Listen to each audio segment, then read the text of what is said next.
In 2023, Futurama's third revival in its history, the fourth era of the show began airing on Hulu, almost 10 years after the previous series finale, meanwhile aired on Comedy Central, and over 24 years after its original series premiere on Fox. As a lifelong Futurama fan, the fact that this was happening at all sort of broke my brain. I, alongside a lot of other fans I think, were a little hesitant to welcome the show back after it delivered such a satisfying conclusion. But on the other hand, Futurama is a show that has managed to resurrect so many times in so many different forms. We're talking DVD movies, a cable revival, a video game, a mobile game, a Simpsons crossover, a podcast episode, and now another revival on streaming. It almost feels like if any show deserves to be continually revived, it's Futurama, the little show that could. But now that we've actually seen the first 10 episodes of the Hulu era, it begs the question, should the show have been revived all these years later? Were the episodes delivered good enough to warrant negating such a strong and powerful ending? I think it's a complicated question, and obviously I've got a lot of thoughts on the new season. This video is two things. One, it's a compilation of all of the videos I released over this season, covering all 10 episodes from the new season in depth. But this time they're streamlined without sponsors, plugs, or outros.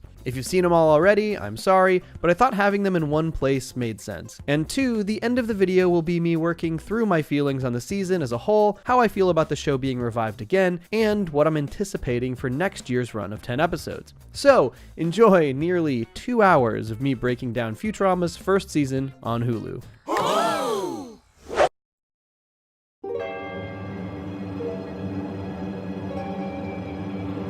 Folks, it's actually here. Nearly 10 years after the previous series finale, Futurama has returned with a brand new episode titled The Impossible Stream. After starting its life on Fox, moving direct to DVD for a few movies, and then landing on cable at Comedy Central, this new season of Futurama is dropping on Hulu to likely live out the rest of its days on streaming, or Disney Plus outside the US. But how was the latest revival's premiere? Did it live up to the hype? Did it fall into some of the same pitfalls that the previous era did? Well, there's a ton to dig into and go over, so let's get into it. Welcome back to the world of tomorrow! Subscribe. Okay, so there is obviously so much to talk about with this premiere, but right off the bat, I want to say that after being very apprehensive about the show returning, I'm very happy with this premiere. Not only did I find it very funny, but the ways it followed up the previous finale, as well as other Futurama storylines, were incredibly satisfying. I do think people might find the Fulu storyline a little too on the nose. It does feel like they really laid it on thick with the revival jokes, but after 10 years, I personally don't mind it, especially because I just found those jokes to be funny. But let's start getting into the details because I have so much I want to talk about, and spoilers ahead, obviously. First up, the show has new title cards when it starts now, beginning with Hulu Presents, a Hulu original, a 20th century television animation production, which makes sense. Even shows that transition to being streaming originals tend to be branded that way. But I actually like the mystery vibes and score behind these new title cards. And the episode begins directly following up the events of Meanwhile, which was a major requirement for me. This also makes sense. They directly addressed the end of Into the Wild Green Yonder in the first Comedy Central episode, Rebirth, but Meanwhile's ending left a little bit more room for them to ignore it if they wanted to. This episode opens on the world still being frozen from the events of the previous finale, with the professor explaining the events from his point of view at the end of that last episode. Professor's lab notes. Final entry. Time has been frozen for an unknown length of time. We see the events of the finale as we remember them with the now iconic "wanna go around again" line, and those events then transition into the present with our first of many winks to the revival effort. Did someone switch the universe off and on? It feels like we got rebooted! This is pretty classic for Futurama. They referenced their first cancellation in Bender's Big Score, and the second in Rebirth with their opening sequences, though this episode definitely makes a lot more jokes about it throughout the episode than either of those last ones. But Futurama also kind of invented revivals, so I give it a pass. But let's talk about this new intro sequence. They've actually made changes. For one, the Hulu Rama logo that we saw from the trailers that transitions to Futurama is actually in the titles for this run, which will probably be weird for people watching on Disney Plus, but oh well. And our first title caption is "Avenged" in bloody red letters, a direct follow-up to the caption from the previous finale, which said "Avenge Us" in the same font. For the intro sequence differences, there are actually a few changes. The first is a totally blink and you'll miss it thing. As we zoom into New York, you can now see the Vampire State Building on the right side, which made its one and only appearance in the previous series finale, Meanwhile, with Fry jumping off of it. In this first little location, you can now see the Nimbus flying in the background on the top left of the screen. As we fly fly to the next location, we can now see the Momco building in the background, a major skyline change. This is actually kind of an interesting one. We first see Mom's skyscraper in a fishful of dollars, with a similar but slightly different design to this building, labeled Mom's Friendly Robot Company. They seemed to use this design in the Fox era and then transition to this newer design in the Comedy Central run. This is pretty inconsequential, but the characters flying through the tubes have changed as well, Kif being a notable addition, and you can also see 3 Omicronian ships flying overhead just before it transitions again. In the final transition, we can now see Bender dangling from the Planet Express ship, presumably singing, a reference to the second episode of the entire series, The Series Has Landed. And the last visual change I've noticed is that in the final shot with the giant screen, you can now see the Robot Arms apartments on the left side, of course where Fry and Bender have lived for almost the entire series. But the most important thing is that the full title sequence has returned. During the Comedy Central era, they almost always cut the title sequence short, including removing the old cartoon clips from the screen at the end. But to me, the biggest sin was always removing this final music cue from the theme song.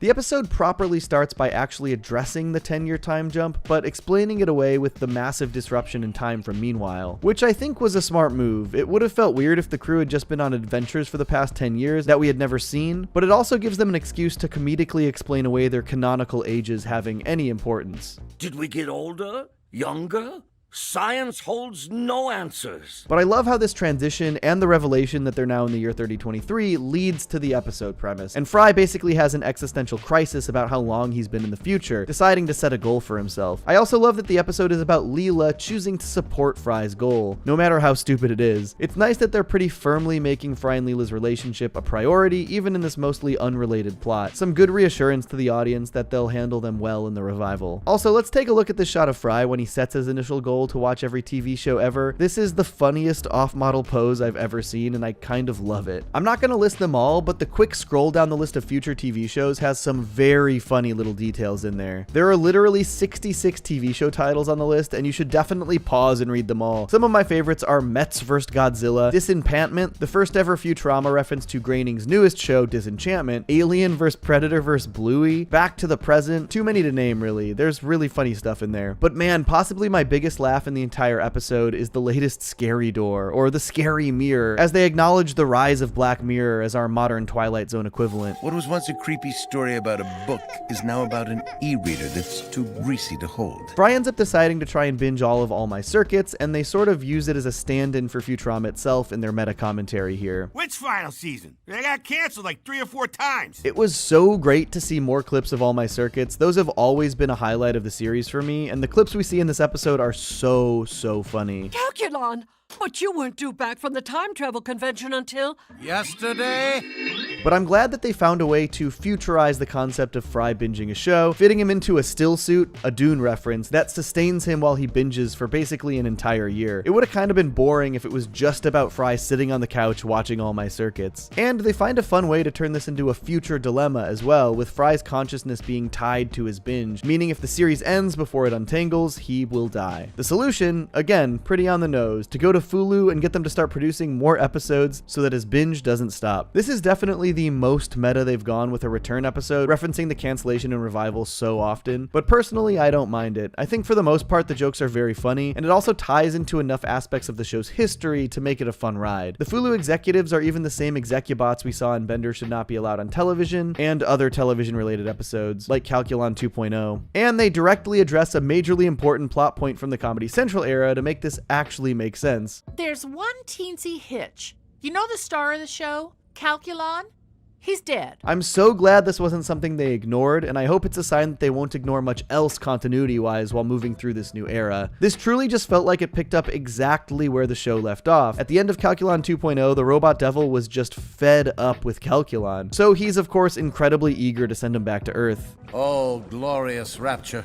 To return to the draped proscenium once more. We're Will you shut up and get into the resurrection cannon? I also love that we get a Dan Castellaneta cameo here for the Robot Devil. Such a great character. Glad they got him in the premiere. And we also get the return of Slurms Mackenzie, though he does not seem to be doing well. And I think they escalate things pretty effectively here. Fry starts watching at 2x speed, which means that they have to basically just make new All My Circuits episodes perpetually to keep him alive, which completely burns out the writers, and so they replace them all with Bender. Okay, I also loved how this room of writers are just character models for a ton of the current Futurama writers. This guy on the left is clearly designed after Patrick Verone. You've got Eric Horsted's head right here. This head on the floor is one of the new writers, Shireen Najafi, who I have actually worked with in the past. She's great and very funny. Over here we've got two other new writers, Cody Ziegler, and lastly Ariel Ladenson, who hilariously is actually wearing the same outfit as in her Instagram profile picture. I had to look her up to figure out who this was, but I love that attention to detail, and I think it's just fun to acknowledge the real world writers room of Futurama here. So All My Circuits ends up getting canceled because they were making it too fast with a robot writer, and I really liked the way that they tried to ease Fry out of his binge by transitioning the show into a synced up live performance. It's a cool concept. Unfortunately, it goes terribly wrong. They end up destroying Fry's binge chair, with everyone believing that Fry is dead. He's dead! I killed him by encouraging his hopes and dreams. How could I have been so stupid? Obviously, Fry didn't die, and this was immediately revealed, but it is nice to just see them double down on Leela's love for Fry with her devastation at the thought of losing him. Again, it continues to encourage me that they'll handle their relationship properly in this run. There's also a little tag where Fry talks to a panel at the White House that includes Nixon, where they talk about the dangers of streaming TV, and it seems like they're really just trying to reassure the audience that this revival was made with care. Don't reboot a show if the quality isn't gonna be there. Which is, again, on the nose, but personally I think the episode delivers, even when some of the episodes in the previous run of the series perhaps didn't deliver on that quality. I really can't tell you how nervous I was about this show coming back, but honestly, the first time watching this premiere episode, I almost felt giddy. They did so much that I hoped they would. They directly followed up Meanwhile in a way that both fit the storyline and addressed the time jump between seasons. They didn't ignore status quo shifts like Fry and Leela's relationship or Calculon's death, and most importantly, it was funny. I think the one episode we have that can be directly compared to this one is Rebirth, the very first episode of the Comedy Central era. Both followed up episodes that were meant to be finales. Rebirth used a little bit more of a metaphorical storyline with the characters literally being reborn, while the Impossible Stream did a bit more of a meta storyline with the All My Circuits reboot. But personally, I like the Impossible Stream a lot more than Rebirth and Execution, and honestly, more than a lot of episodes in the Comedy Central era. In my opinion, this is a much stronger start, especially after a 10-year gap. There are some stories that I absolutely love from the 52 Comedy Central era episodes, but they had some very frustrating writing tendencies. The show has always had serialized elements, but it felt like they were very intent on maintaining the status quo in its episodic nature, especially when it came to things like character relationships. And in doing so, it made some of my favorite characters do super unlikable things that would have been fine earlier in the show, but come across as heartless so deep into this run. The way Amy treats Kif in episodes like Proposition Infinity come to mind. One thing that was interesting about the meta dialogue in this episode was this line. How about picking up All My Circuits for 20 episodes? With an option for 20 more. Maybe a movie. And I think this definitely gives us insight into the possibilities of what we'll see from Futurama moving forward. We've already got that 20 episode pickup. It sounds like there's a major possibility for another 20 on the back end of this order, something I fully expect to happen. But the possibility of a movie is what really excites me. Look, I know it's very unlikely that we'll get a theatrically released Futurama movie, but that is still my dream. Not a movie that's actually 4 episodes smashed together like the DVD movies, but a big, properly structured, ambitious Futurama movie. We'll see. A man can dream, right? Cue Man Can Dream clip. A man can dream.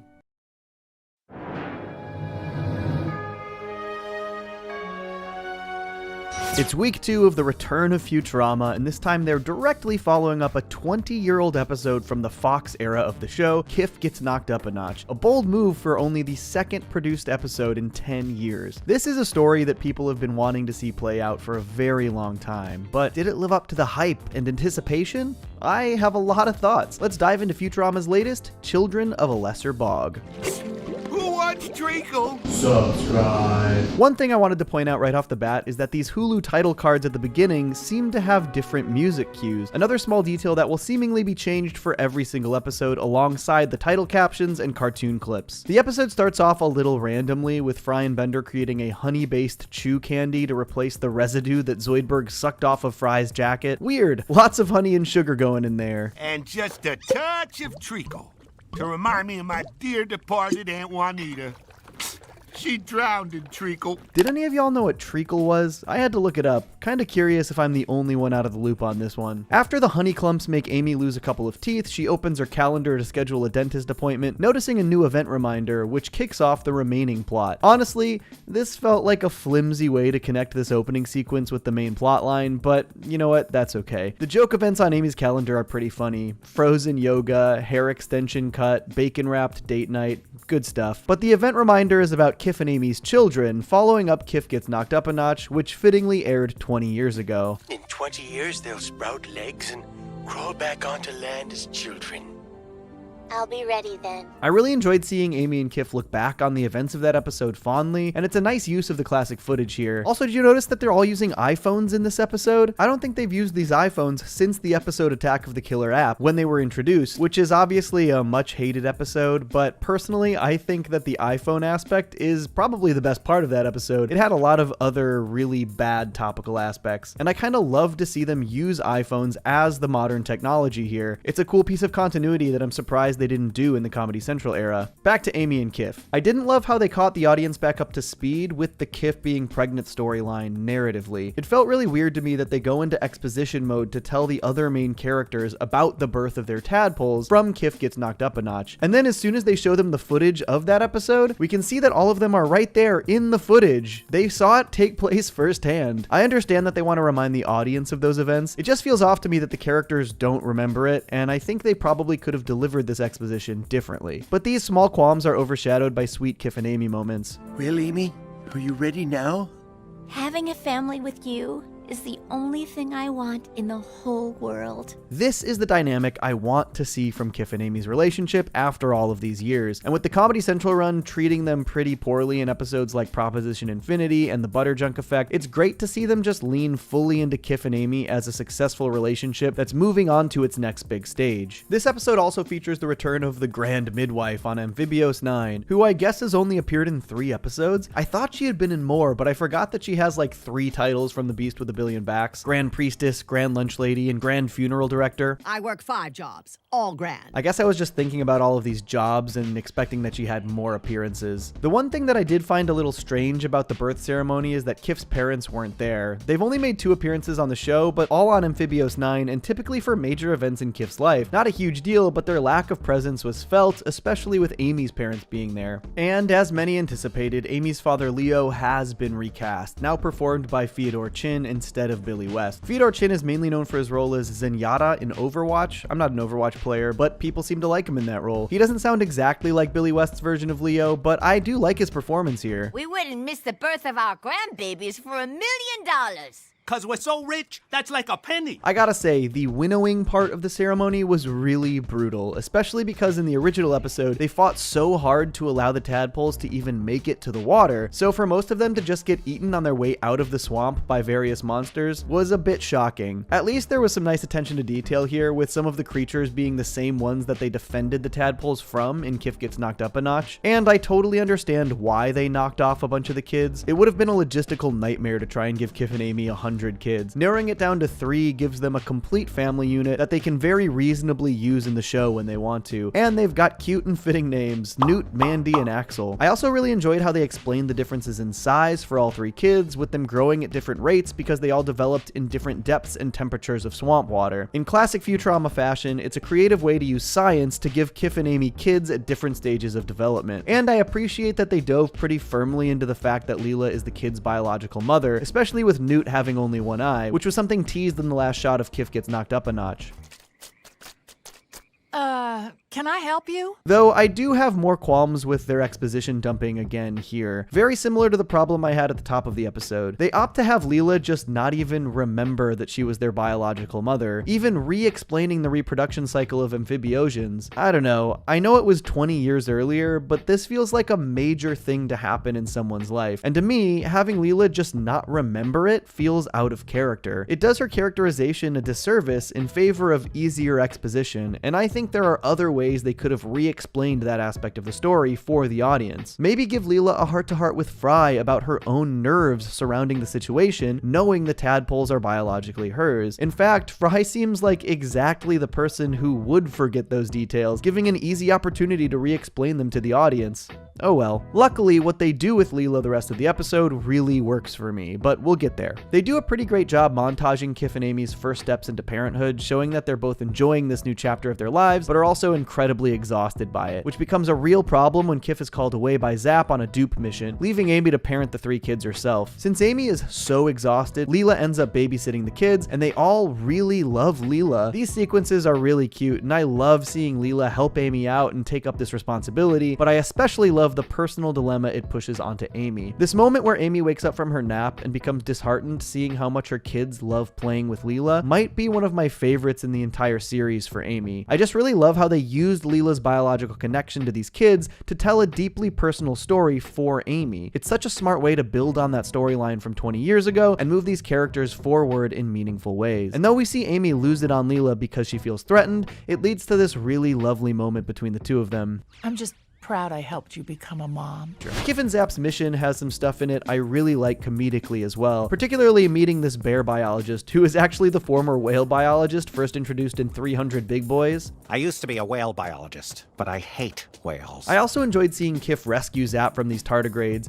mostly so that he could get home to help Amy. It's just nice to see Kif's meek nature fall to the wayside when he needs to help his family. But the big end of the episode dilemma involves the grand midwife, and I really like where it goes. I just think that maybe the way they got there is a bit clunky. Basically, we see the grand midwife taking notes on Kif and Amy the entire episode, which feels a bit weird to me since she traveled to Earth for this and we've only ever seen her on Amphibios 9 before, but I guess I can buy that this is part of her job. And when she sees the connection between Leela and the kids, combined with the fact that she is their biological mom, it triggers a ceremony to determine if Amy is fit to be their mother or whether or not it should be Leela. I do think it's pretty weird that Leela potentially has no say in this, but it's clear that they're trying to make the stakes high so that the ending hits harder. And admittedly, the ending is very effective. I love this moment before they go into the ceremony. But whatever happens, you're going to be okay. You are too. And of course, the big emotional climax of the ceremony itself. As it turns out, they only ask one question. Do you or do you not love those children? More than I knew I could love anything. Which is all that truly matters. These moments hit, and I love that Futurama knew to try and come back strong with a good emotional episode early in their latest revival run. I do just have questions about the road to these good emotional moments. This resolution makes me wonder why the Grand Midwife even went through with this ceremony at all. It was basically just traumatizing to Amy. This episode has some great character development and some truly moving emotional moments. I just think the way it gets to them was oftentimes clumsy. The expositional sequences, I felt, could have been handled better, and the narrative surrounding the ceremony felt a bit sweaty. Kif even has this really nice emotional moment where the execution just kind of confused me. They make it seem like Kif has to shoot his way through a family of tardigrades, but then literally less than a minute later, they flash back to show that he didn't actually shoot them. He basically used the annoying bear biologist as bait to get away from them. It was just such a quick flashback. It felt like they should have just shown the scene in its entirety in the first place. Honestly, while it might not hit quite as hard, the episode that comes to mind for me is actually Game of Tones. I know some people might crucify me for this, but to me, that's an episode that has a bit of a clumsy narrative, but it's filled with absolutely top-notch emotional moments that I really wouldn't trade for anything. Children of a Lesser Bog has some questionable storytelling choices and is a bit light on the comedy, but all of that is completely overshadowed by incredible emotional beats from Amy, Leela, Kif, and the children. Honestly, probably the best emotional moments we've ever gotten from Amy. It's hard to be upset with an episode that gives you this. You are their mother, and always will be. Or this moment. You're my favorite mommy. This one hits especially effectively because Newt was calling Leela mommy the entire episode. This is just really, really great stuff. Overall, I think the good really outweighs the bad in this episode. Like I said, I have some issues with how the story plays out, but the way this moves Kif and Amy forward into an entirely new place in their relationship is really exciting to me. They are now a full-fledged family and will be for the future of the series. A great status quo shift that won't overtly change the show, but will bring us rich new narratives for Amy and Kif as characters. And I'm really excited to see how they utilize Newt, Mandy, and Axel moving forward. For the people who were worried that the show would be too meta or topical because of the first episode, this episode wasn't either of those things. Just a good old-fashioned character-based Futurama follow-up. Strong stuff, huh?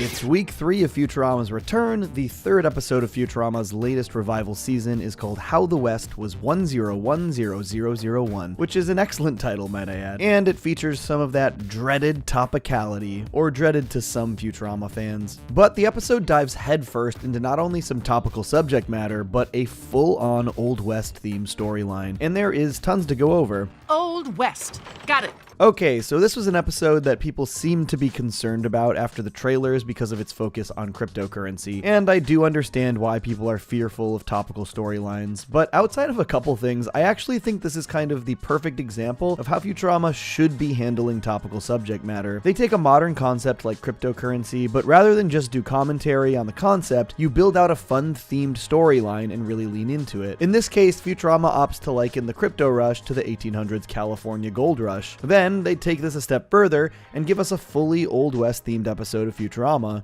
Old West. Got it. Sure, there are a few on-the-nose crypto jokes / commentary, but overall, they used it as a means to build out an interesting world and storyline that are really only tangentially related. That being said, there are definitely some aspects I wish had been handled a tad differently. Since this takes place in 3023, I kind of wish they had opted to use fictional cryptocurrencies rather than just actual ones like Bitcoin and Ethereum. The price of Bitcoin. What? The virtual money is soaring once again, leading to a high-tech gold rush. Those specificities are the kinds of things that can make an episode feel a bit dated to me. We understand the concept of cryptocurrency, and I think it would have been pretty easy to just make up some future versions. But luckily, this is all sort of a small part of the episode, as it dives headfirst into the Old West theme pretty quickly. Old West. Got it. And for the parts that do revolve around crypto, the Futurama writers lean into the most scientific aspects of it as a focus, with the crew attempting to mine the element thallium for the crypto mining chips. But the Old West stuff is fun, and I have to give them credit for something that made me roll my eyes in the marketing, but I've since realized is actually really clever, naming the town Doge City, a mashup of the Doge crypto coin and Dodge City, the famous Old West town. There are some fun explanations for why everything ends up being so low tech like the Old West. The professor explains that the mines are using so much power that the atmosphere is being ionized, with a cool animated visual to boot. Because of this, they can't fly the ship and have to drive. Well,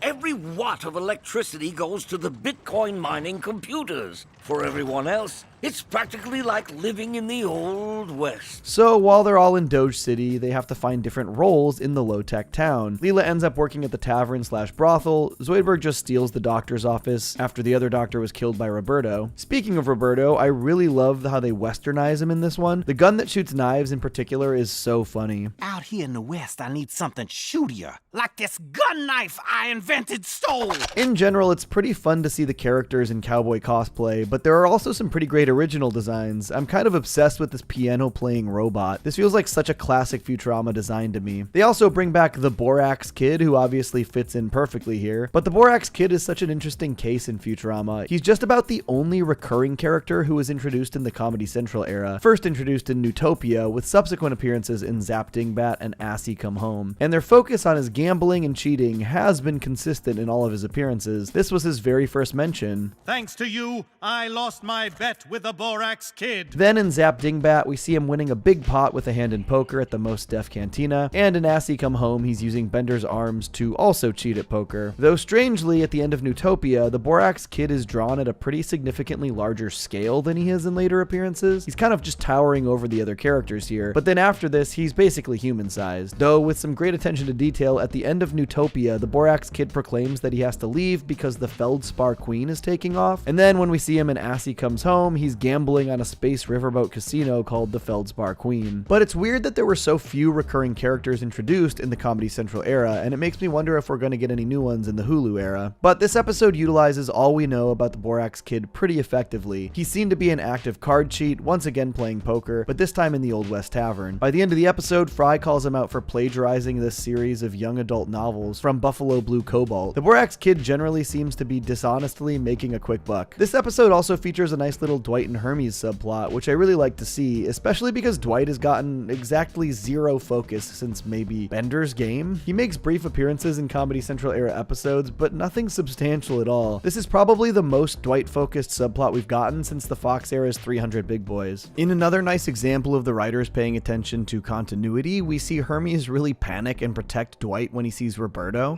Who's that? A psychotic killer, that's who! Get down! Hermes has very specific first-hand experience with Roberto in the $6 Million Mon, after Roberto's mugging inspires Hermes to start replacing parts of his body with robot parts. And that shared history with Roberto, I think, makes Dwight's betrayal all the more painful for Hermes in this episode, and it's pretty funny that Dwight shows adoration for Roberto. There were parts of the subplot I really liked, like when Roberto tries to use Dwight to rob a bank stagecoach, but it just ends up running him over. I think giving Dwight a little bit of an angsty teen stage works well here, and he knows exactly how to cut Hermes deep with his love of Roberto and rebuke of Limbo. Limbo stupid? Where did I go wrong? Probably when you took up Limbo. From what I'm hearing, it's stupid. And the big final sequence where Dwight limbos under gunfire to save his dad really worked for me. I feel like we haven't gotten enough Hermes and Dwight father-son moments overall in the series. I love you, Pops. And Limbo is not entirely stupid. I will say, Dwight does seem to be another voice that is suffering a bit from the aging of the voice actors. He was played by Bumper Robinson in the first two appearances, but he's been voiced by Phil Lamar ever since, and you can definitely hear Phil's age a bit this time, but it is more noticeable in some places than it is in others. I think Bender's subplot might be the one that didn't do all that much for me here. I actually kind of like the idea of him bonding with an animal, in this case a donkey, but they didn't do all that much with it. I was not a huge fan of the song and musical sequence that they had together here, though I do like the way they animated the donkey singing along with Bender. I feel like Futurama wrote some banger songs early on, but have not managed to recapture the magic of stuff like the Bureaucrat song from How Hermes Requisitioned His Groove Back. I've seen some people critical again of Leela's characterization here, but I actually don't think I agree. I definitely had issues with how she was handled in parts of last week's episode, but I think people aren't really taking the context of this story into account here. People have issues with her being flirtatious with the Borax Kid, but I saw this as the characters embracing their Old West roles, with Leela working at the tavern/brothel. And obviously it was all meant to help really put an emphasis on this final moment between Fry and Leela. I think this episode has some pretty strong jokes as well. We got very brief but strong moments from the Robot Mafia, who are Farnsworth's loan brokers. We're also leg brokers. I enjoyed Fry just having absolutely zero clue what a brothel is. A brothel? A soup kitchen? Roberto playing the knife game where you stab around your fingers, but with his knife gun, got a good chuckle out of me. But man, my biggest laugh might have been the return of Farnsworth's short-lived catchphrase. I'd take a shift myself, but I am already in my pajamas. This catchphrase was used only twice in the first and second episodes of the entire show, at which point it was abandoned for some reason. This is the first time it has resurfaced in over 24 years, and I personally always loved this catchphrase, so its long-awaited return is super welcomed for me. I hope they fully bring it back and embrace it, and I really enjoyed the final stretch of the episode, especially conceptually. The big twist is that the tavern's back room isn't really a brothel, it's a server room filled with kidnapped, disembodied robot heads that are being used to mine Bitcoin. That's actually a pretty reasonable use case for robot heads. I think this is a pretty cool way to mash up Futurama lore with real-life aspects of crypto culture, but I think executionally, the highlight of the episode has gotta be the big final shootout sequence. Basically a six-way duel in the middle of Doge City. The Borax Kid vs. Fry, who's mad at the BK for plagiarizing his books. Bender taking on Delilah, who stole his head to mine crypto. And this old dude versus the piano robot, who just wants him to shut up. But the way they move the camera around this sequence as everyone tries to take each other out is really cool. Probably the coolest piece of animation so far this season, and it utilizes some really nice looking 3D character models. Usually these really stand out, kind of like a sore thumb, but I think they look pretty dang good here. It's a fun, action-packed climax, and it caps off a solid episode. Overall, I'm once again mostly happy with how this one came together. I think a lot of people feared that a crypto episode could have been a disaster, but they took this one in such a different direction that really gave it its own identity outside of that topicality. The Old West theming is really fun visually, but it especially sounded did great with some incredible music composition from Christopher Ting. The Hermes and Dwight storyline had a nice cap that worked well for me, and this is probably the most I've ever enjoyed the Borax Kid as a character. That being said, the episode didn't blow me away or anything either. I think I'd probably call it my least favorite of the 3 released so far, but I also still think it's generally stronger than the earliest Comedy Central era stuff. It feels to me like the Hulu era is developing a bit of its own identity, similar to how the other eras of the show feel pretty distinct, and I kinda think that's a good thing. Expecting a show to feel exactly like it did when it was being made 10 or 20 years ago is not realistic. As times change and writers get older and rotate, series are born and reborn, they'll just go through different phases, and so far this has been an interesting one. I think there are maybe some regrowing pains in a few ways, and they still have yet to release an episode that has truly blown me away the way the late Philip J. Fry did in the first Comedy Central run, but I'm still more encouraged than discouraged about this newest era of the series. It feels like there's just a lot of potential for this run to really grow into itself and deliver some new classics, but I guess we'll see. Old West. Got it.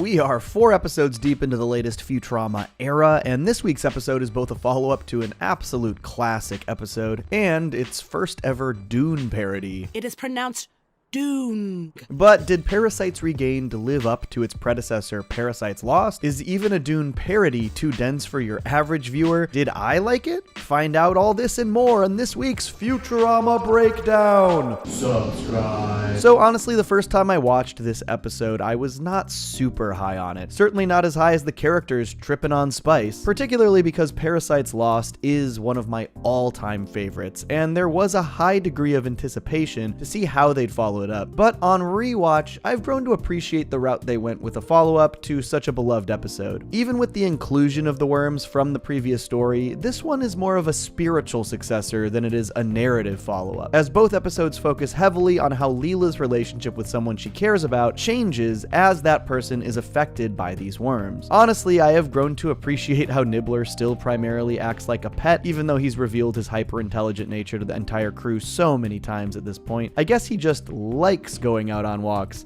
and technically murdering park patrons. I know this joke is sort of specifically about that dynamic I just mentioned, but I don't love how they specifically point out that the crew always forgets. Nibbler, you can talk! You always forget I can talk. Nibbler, you can talk! 1, I just don't think the repeating joke is that funny, but 2, this entire episode's premise is built around Leela's bond with Nibbler and how Nibbler's intelligence is a key component to their friendship. So I think introducing the idea that Leela actually forgets about this aspect of Nibbler is kind of counterintuitive to that conflict. That being said, I do really like how they showcase their bond in this episode, with Leela wanting to see an artsy alien film, something Fry and Bender are not interested in. Even more fun, it's seemingly a sequel to Quizblorg, first mentioned back in the Fox era. I've heard good things about Quizblorg. Guck, I hate subtitles. So this whole concept is actually a very fitting follow-up to a little throwaway joke, the kind of attention to detail I love in Futurama. Though I need someone smarter than me to explain the math joke in these titles here. The Cineplex is called N sub 0plex, and the movie is Quizblorg N sub 1. Please help me, mathematician Futurama fans. You're my only hope. Comments have since explained to me that this is actually Aleph Null, Aleph being the first letter of the Hebrew alphabet, basically meaning an infinite set of natural numbers. So Aleph Null means infinite, and Aleph 1 is also infinite, but it's still actually larger than Aleph Null. Math is weird.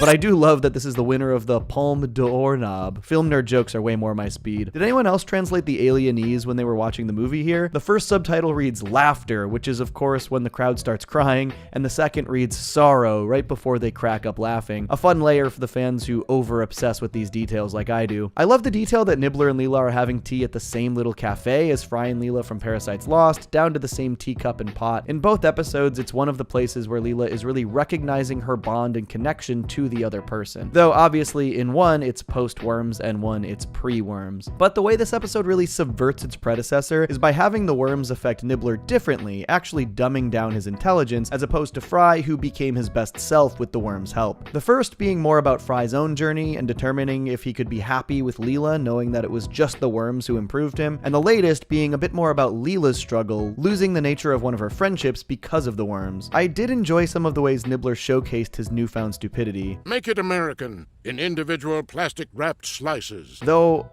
in one of them, I actually really hated the joke. Alas, My mind has already degenerated to the point where I can no longer predict the ending of an M. Night Shyamalan movie. 1, this is a pretty hacky joke for 2023, and 2, whether or not you love or hate Shyamalan, his problem is not that his endings are predictable. Alright, I got a lot of comments here about how the joke here is that Nibbler was so smart that predicting the ending of an M. Night movie was actually easy for him, even though it's not for us, and that tracks. The Shyamalan twist of this video is that I am stupid. But the bulk of this episode comes down to Leela, Fry, Bender, and Zoidberg shrinking down and entering Nibbler's litter box to confront the worms that continue to reinfect him. They go with an actual shrinking ray this time, whereas in Parasites Lost, everyone had tiny robot surrogate bodies that they inhabited for their Fantastic Voyage parody. I think they changed this up for 2 reasons. 1, so there would be a bit more danger and stakes with the characters in the litter box, and 2, so that the characters could actually feel the effects of the litter box Dune Spice. There are a couple pretty neat drug trip sequences in here that I enjoyed, with some pretty cool animation, though I have to admit I maybe expected a bit more from them after seeing how amazing the drug trip sequences have been in Disenchantment. I do also appreciate that they had something to parody here, obviously being Dune, though I feel like maybe they were a bit overt in how they wrote it in, whereas previously the Fantastic Voyage parody in Parasites Lost felt more like homage. And apparently this guide beetle Bilgar was played by Kyle MacLachlan. The worms are attracted to the rhythmic pattern of Doom Beetle footsteps. Whatever you do, do not walk like a Doom Beetle. But honestly, he sounds so much like Frank Welker to me. I would be shocked if this was actually Kyle MacLachlan. Maybe he's actually this beetle? Dude, I feel like I'm spinning. Kyle MacLachlan making an appearance in a Dune parody would be perfect given his role as Paul in the 1984 film adaptation directed by David Lynch, but honestly, I cannot figure out who he played. He allegedly played a beetle, I cannot figure out which one he is. Okay, I actually realized that Kyle is playing this guy. Could he be the Quiznos Cadillac? My bad.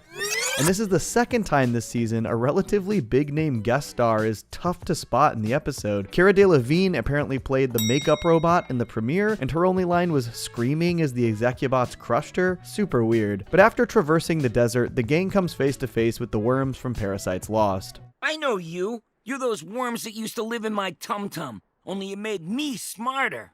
I'll take your word for it. And I did think the way that they all unwound from the giant dune-like sandworm into their former designs was pretty cool. And there were some super creative kills in the big battle too. I loved the way Bender attached his super soaker to his arm and sprayed them all down like a sprinkler system. I mean, Bender has to be at least 40% sprinkler system. I am curious if people are complaining about the use of ivermectin in the storyline, given its topicality during the pandemic, which personally I would find very stupid because ivermectin is literally a dewormer. It's being used properly here. But the initial resolution kinda worked for me, even though all of it is a little bit gross, as Nibbler accepts his fate in this sort of circle of life sequence, showcasing how all of the beings that inhabit the litter box form an ecosystem. And I really dug the animation in this sequence too, even though, again, all those creatures are super gross. Even if it means sacrificing all that I am and becoming a mindless house pet. So, I gotta say, I really thought they were gonna go through with this change. Given the relative infrequency with which they use Nibbler's intelligence these days, it made sense to me to revert him to full-time house pet, and I think it would have really helped hit home the emotional ending. But I also don't blame them for maintaining the status quo here. Nibbler and the crew accepting his fate was touching, and Leela shrinking back down for one last-ditch effort to save him parallels Fry's final sequence in Parasites Lost. And I really appreciated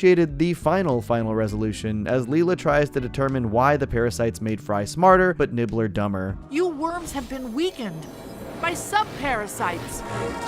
These parasites were actually teased earlier in the episode, and diving deep into the parasitic ecosystem felt like the proper amount of Futurama scientific specificity to make for a satisfying conclusion. I enjoyed this little joke too, after Leela spends time in the Dune Spice Chamber. Did your senses get scrambled?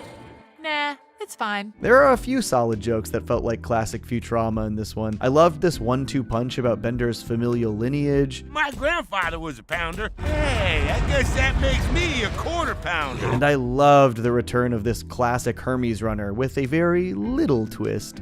My man, we beach! I also appreciated seeing Bender embrace tap dancing once again, first to summon the sandworm, and then again to smash the sub-parasites. A nice little connection to Stench and Stenchability from the end of the Comedy Central run. Overall, I feel similarly about this episode as I do about the previous few. They're solid. I have very few major complaints, but also it isn't doing anything that's blowing my mind either. I appreciated that this was more so a spiritual successor to Parasites Lost than it was a full-on sequel, focusing on a separate relationship at the heart of the worm dilemma. It felt like they did a good job structuring this like the original without overtly relying on references to it. It hit pretty good with some of the emotional moments between Leela and Nibbler, and had a pretty fun scientific conclusion with the parasitic web of life, not to mention cool trippy animation. But I am definitely still waiting for Futurama to really blow me away in this new era. When the Comedy Central episodes hit, I felt similarly until Lethal Inspection and of course the late Philip J. Fry dropped, which are two episodes I truly adore. I do think that the first 4 episodes in this Hulu run are generally stronger than the first 4 in the Comedy Central run, but they are still just maintaining a mostly solid quality level. Nothing that's really elevating the series, which I guess begs the question, would you rather have an era of episodes with major ups and downs, where some are so bad they frustrate you, but some are so good they blow your mind? Or an era of episodes that are all just good?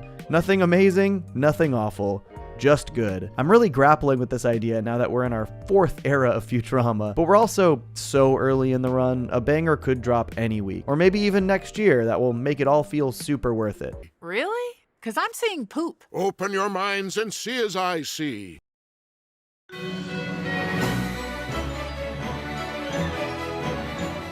Episode 5 of Futurama's latest revival on Hulu just released, and it had some major developments in character relationships that I expect made a lot of fans happy. The latest episode, titled Related to Items You Viewed, makes major strides in Fry and Leela's relationship, gives us a classic Bender insecurity storyline, and lampoons Amazon with its motherly corporate overlord. But did I like it? Did you like it? Stay tuned! Subscribe! You know, I was actually pretty surprised to see that the response to this episode seems to be the most positive of the season. There's a lot I like about this episode, but on first viewing, I cannot say that's what I expected the reaction to be. But obviously, this one made some big moves, namely moving Leela in with Fry and Bender, which sadly puts an end to Fry and Bender's ongoing cabbage fights. Welcome to your new home. Our new home. I did speculate about this development after the trailers, so it was nice to be vindicated there. These are the kinds of status quo shifts that I'm really happy to see in this newest era. They're meaningful for the characters, but aren't necessarily going to change up the formula too drastically. I mean, the number of times we've been at Leela's apartment in the series is probably under 10, even though we did see it last week. But we even saw Leela crashing at Fry's place in the Comedy Central run in episodes like Free Will Hunting. It's just nice that this latest era of Futurama, they aren't even playing around with the will they won't they stuff anymore. Fry and Leela are a couple, they live together now, that's that. And they use this status quo shift to dive into probably our most classically Bender story so far this season, which I love to see. Bender ends up incredibly jealous. Fry and me, we had everything.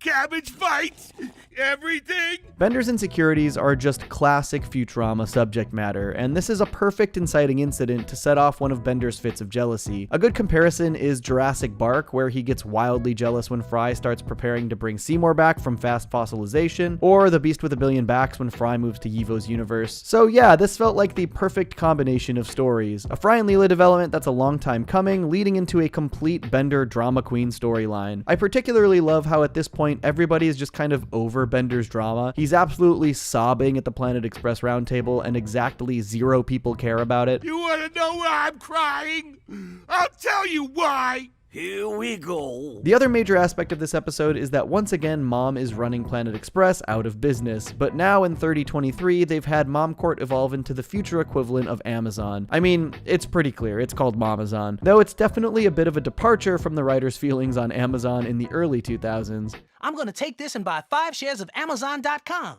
A risk taker. That's my boy. Obviously, Amazon has blown up to outrageous levels since that episode was written. I think the name Momazon is maybe a tad too on the nose. We probably could have just used MomCorp or Mom's Friendly Robot Company, and the parallels to Amazon still would have been clear, but this development and evolution for the company makes a lot of sense. They've always been seen as the giant corporate counterpart to Planet Express. Here's the big enchilada.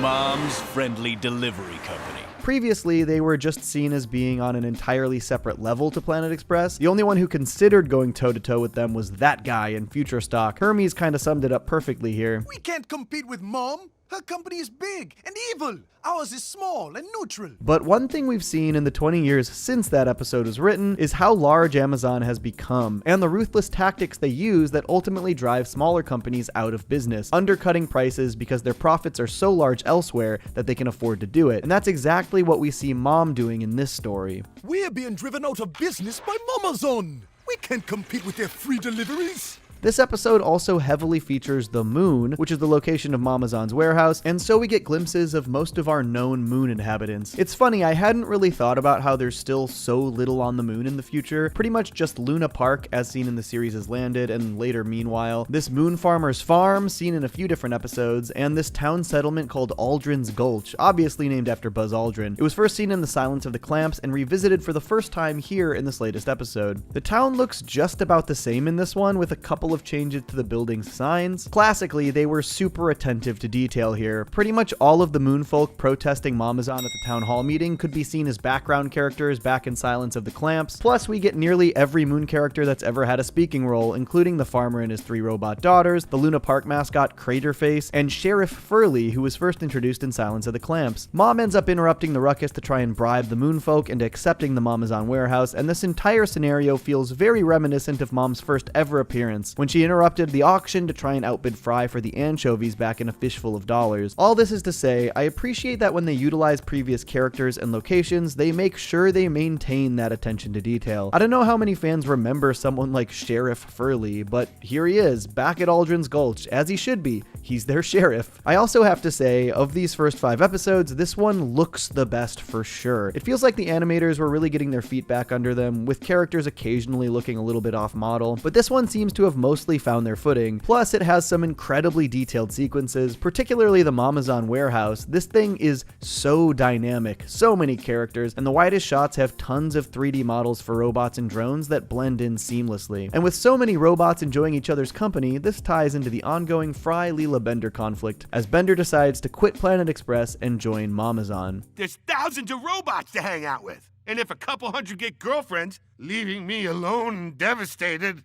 so what? It really does feel like this episode has pretty much locked in with all its characters, where the first few of the season maybe had some missteps. Bender's jealousy pushing him to betray his friends in a cool warehouse with a ton of other robots? Spot on. But I think my favorite thing about this episode is the time we get to spend with Fry and Leela. Once they get home, they start buying stuff from Mamazon and we're treated to a fun redecorating montage, kind of reminiscent of Fry and Bender and I Roommate. But man, does it feel good to just spend a chunk of this episode with Fry and Leela doing coupley things. It really has felt like their relationship dynamic has needed to evolve. We got a little taste of the pair of them trying to go on dates and being foiled in Fry and Leela's big fling, but there's no reason why we shouldn't get new types of conflicts that stem from Fry and Leela's relationship, not from the wishy-washy nature of it. And that is pretty much what we see here. They both end up ordering so much conflicting home decor, and that causes them to bicker, and it's played out perfectly in my opinion. This is just the standard moving in together fight. Well, I'm glad I get to fight it with you. I love this. They don't even really have the characters question if they made the wrong call or consider moving into separate places again. It's just a little speed bump in the relationship, and it gives me a lot of confidence in how they'll treat Fry and Leela's relationship moving forward. As far as the remainder of the episode goes, I really enjoyed the sci-fi dilemma. Basically, the Mamazon warehouse is made of self-replicating nanoparticles, so it keeps growing bigger and bigger, forcing Mom and the Planet Express crew to team up. I love a rivalry turned reluctant team up. However, I am losing my mind that Farnsworth and Ignar are standing right next to each other for a lot of this episode, and we still haven't even gotten a single acknowledgement that they're father and son since it was revealed in Bender's game. Like, can we get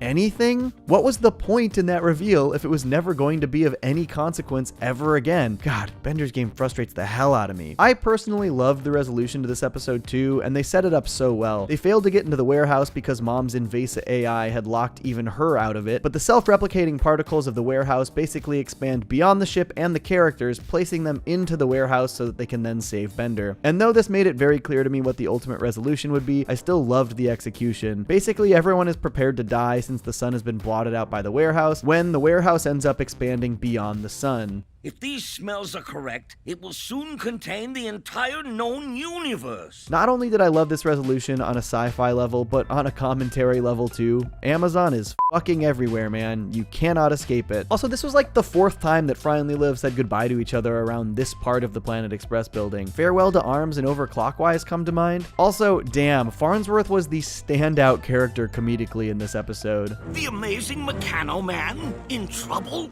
To the ship! I kinda love that even though all of the characters, Farnsworth in particular, were exhausted by Bender's whining, they drop everything to help him. Love a found family trope, baby. And how about this spin on a classic Farnsworth line? Sweet vampire Moses. Honestly, I like this variation better than them just repeating the Sweet Zombie Jesus line. Love to see it. So after initially watching this episode, I felt relatively middling about it, but the more I think about it, the more I think they're really finding their groove here. The characters all felt spot on, they moved the relationship dynamics forward in a meaningful way, and built conflict around that shift. I expect some people still might find Mamazon to be too topical, even though I would argue that that's not what topicality means, but they used that storyline in a way that fully fits the evolution of the series, especially the relationship between Planet Express and MomCorp. Just pretend I'm not even here. Oh!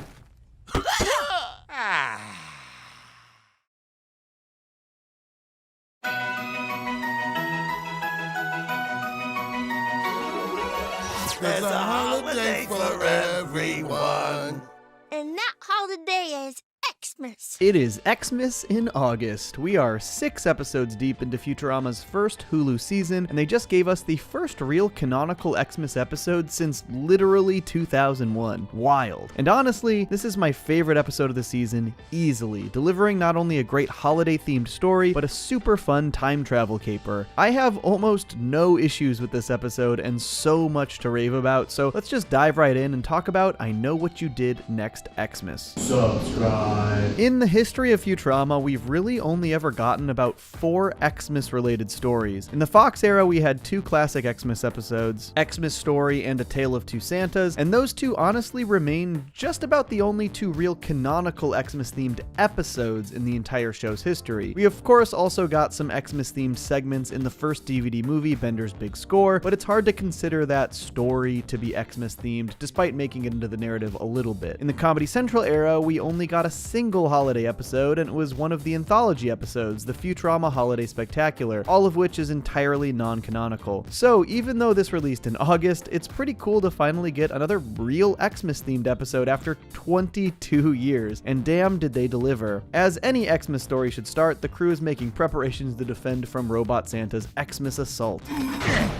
Santa's not getting past that, no way!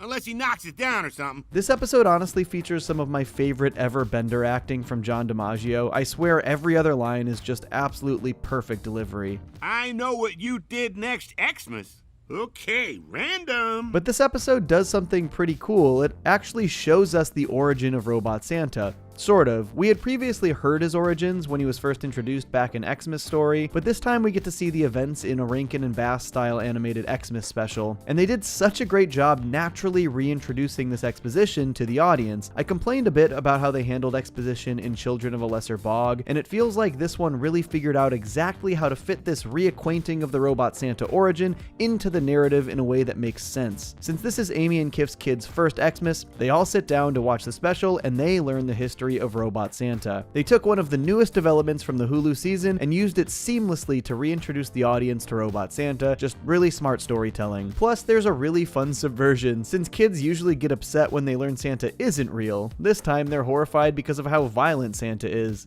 I'm sorry, kids. I never wanted you to know Santa was real. And this short Robot Santa TV special leads us perfectly into the bigger narrative. The professor has decided that he's going to go back in time when Robot Santa was first constructed and rotate his naughty nice sensor so that he isn't evil anymore. He even modified the time machine from the late Philip J. Fry so that it can now go backwards in time, which does make sense given the dilemma they faced in the late Philip J. Fry. But man, I do kind of love that every time this time machine shows up, they make fun of Fry and his time travel antics. That way you can't accidentally change history or do something disgusting like sleep with your own grandmother. I wouldn't want to do that again. Right on cue, the professor outright shames Fry in this newest episode. But I'll go alone to minimize the chance of anyone becoming their own grandfather. These things happen. No, they don't. And it's funny to see some acknowledgement of this from Leela now that they're firmly a couple. Definitely one of the things she has to look past when dating Fry. The time traveling sequence is a ton of fun, just like it was back in the late Philip J. Fry, as the professor starts to move backwards from 3023, which, sidebar, is a slight retcon since in the Impossible stream, Fry supposedly binged into 3024, at least according to the calendar in that episode. I guess they just kind of ignored that. But as soon as he starts moving backwards, we see the events of previous Futurama episodes. First, just earlier in this very episode as the gang is planking the windows, then we actually see the very end of last week's episode related to items you viewed as the crew all gathers around the smelloscope. After that, it jumps many years further. We see a quick glimpse of the day the Earth stood stupid when Fry was trying to re-educate everyone who had been made stupid by the brain spawn. Then we get a very quick glimpse of Fry's head on Amy's body from Put Your Head on My Shoulders, all before the professor lands in the year 2801. Though I will say, as fun as these are, they kind of made a little mistake by keeping these Xmas decorations on in the background. None of those should have been up during the events of any of the episodes they showed, but that's alright. Small detail. I did really like the short sequence in 2801. We see that the Planet Express building used to be a meat market, and I love the design of these old-timey hover cars. Just funny to see cars that look like they're from the early 1900s, but with hover abilities. The kind of fun retro future that Futurama usually delivers. Here's another fun detail. When the professor uses this penny to change Santa's settings, we can see that it actually has Penny Marshall's face on it, and the Lincoln Memorial on the back is actually the Laverne Memorial. Penny Marshall played Laverne on Laverne and Shirley. Alright, time for some more time travel minutia. When Farnsworth tries to go forward to 3023, he accidentally starts flying backwards in time and decides to go around. Another reference to how time is cyclical, as revealed in the resolution of the late Philip J. Fry. And we once again get a ton of details here, mostly from the episode The Late Philip J. Fry. We see the professor experience the Big Bang in reverse and then pop out in the year 1 billion, as seen at the end of TLPJF. That is not a great acronym. We get quick glimpses of the year 50 million with the Beautiful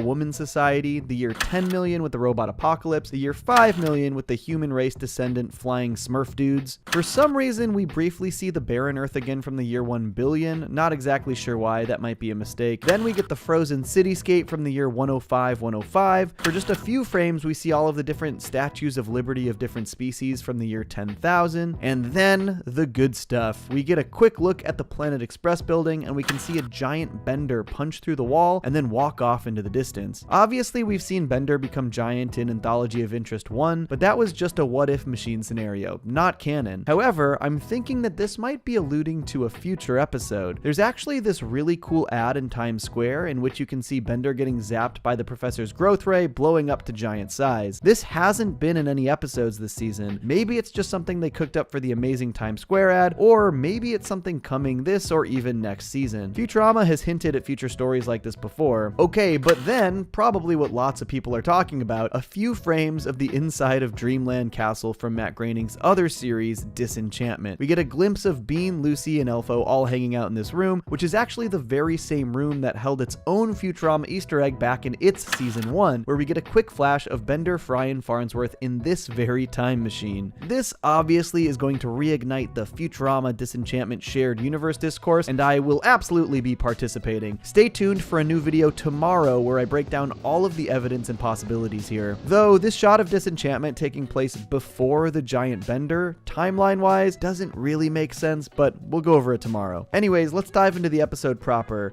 Crazy how much there is to dissect in just the setup of this episode. Because the professor has fixed Santa, the crew now has the opportunity to actually spend Xmas with their loved ones, which is a great subplot. Did anyone else love this little moment? Uncle Fry, I hope you'll join me and Cubert at my chalet in the Bronx. Farnsworth has never called him Uncle Fry before. That was sweet. In fact, the entire subplot is very sweet. I truly loved seeing all of the different crew families getting together to celebrate Xmas. It was cool to see Kif and Amy's new big family all together. We haven't seen much Cubert in forever, even dating back to the Comedy Central era. He did not show up all that much. And seeing him having fun with the professor and Fry was really nice. Side note, I thought for a moment that this Yeti with the professor was supposed to be the Yeti that infected him back in the tip of the Zoidberg, but they actually have entirely different designs. Just a new Yeti gag. The whole bit about every family making their own version of turducken was really funny, but I don't think anything beats the live turducken from the sewers. Are they hard to catch? Oh no, they crave death.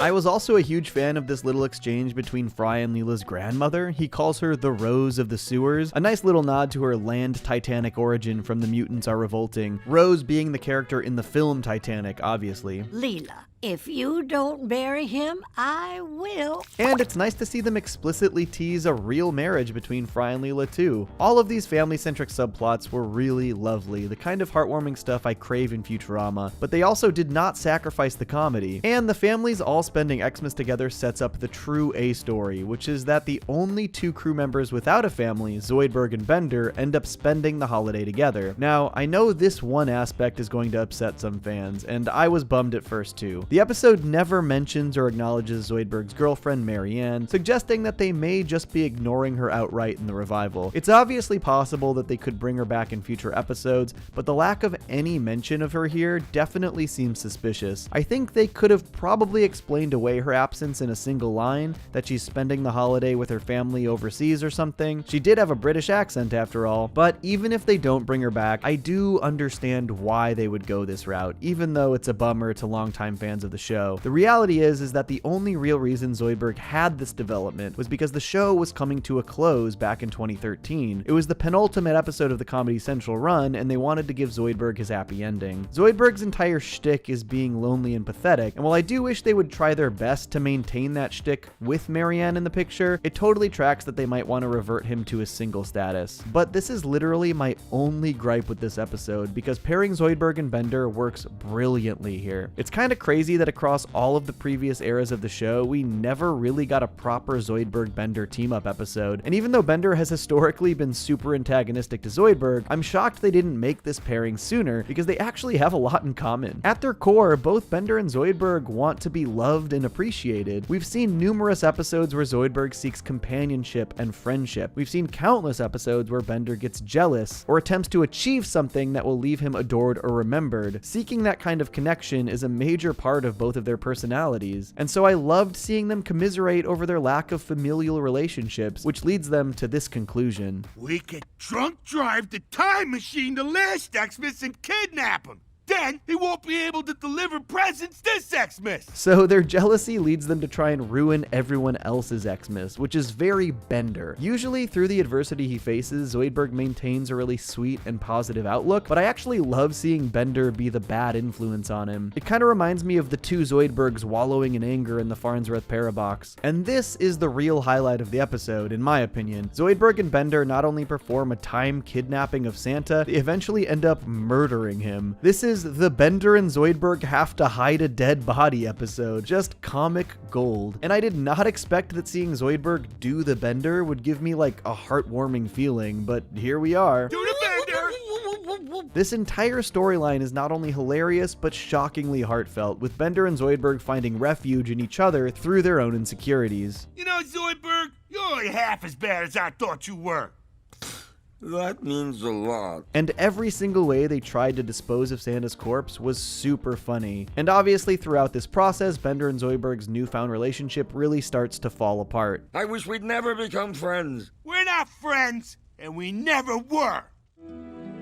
But we danced and murdered. But they managed to escalate everything perfectly, with the entire Planet Express crew showing up to spend Xmas with Zoidberg and Bender. Not only does this create drama and suspense, with Zoidberg and Bender disposing of the body while the crew stands outside, but the fact that the crew came to see them would have been exactly what they needed to quell their insecurities about being alone on Xmas. The very insecurities that led them to kidnap Santa in the first place. Just such a tightly written script all around, truly. Especially when it comes to the perfect double twist at the end of the episode. First, Farnsworth realizes that when he went back in time to fix Santa, he actually set his sensor to naughty. He was the origin of Santa becoming evil all along. Oh, I've made a complete fry of myself. But then the real twist, while the crew is hiding from Santa, Zoidberg and Bender appear in the time machine, revealing that they had actually kidnapped Santa from this Xmas, not the previous Xmas. Damn it, Bender, I'm a doctor, not a time machine guy. God, this is just such a perfectly executed storyline, both from a sci-fi twist perspective and from a comedic perspective.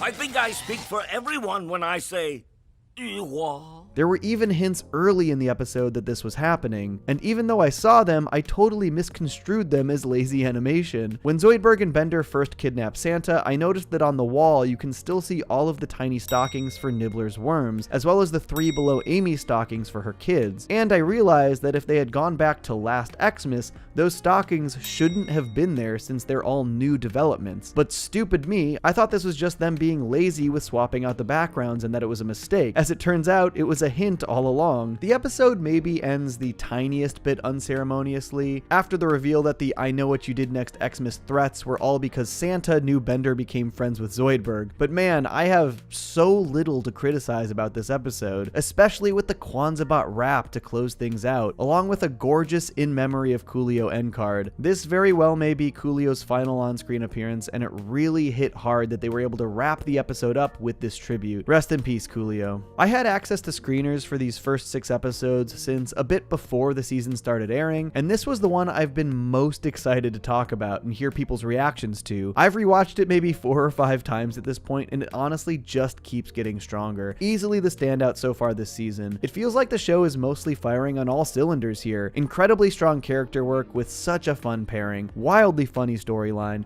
a great twist baked into the time travel plot, and tons of tiny details for Futurama fans to obsess over. And it was honestly just great to see a real Xmas episode again. I was not a fan of the Futurama Holiday Spectacular, which wasn't even canon. It's literally been 22 years since we got one of these. I wouldn't go so far as to call this an S-tier episode or anything, but I honestly think it might hit A-tier for me. I just had so much damn fun with this thing, and the longer it lives in my head, the more I appreciate it. This was the first Futurama script from writer Ariel Ladenson, and I am wildly impressed. I cannot wait to see your next episode. No!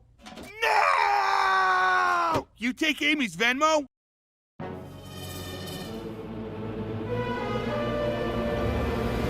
"2023 will go down in history as the year we triumphed over COVID-19.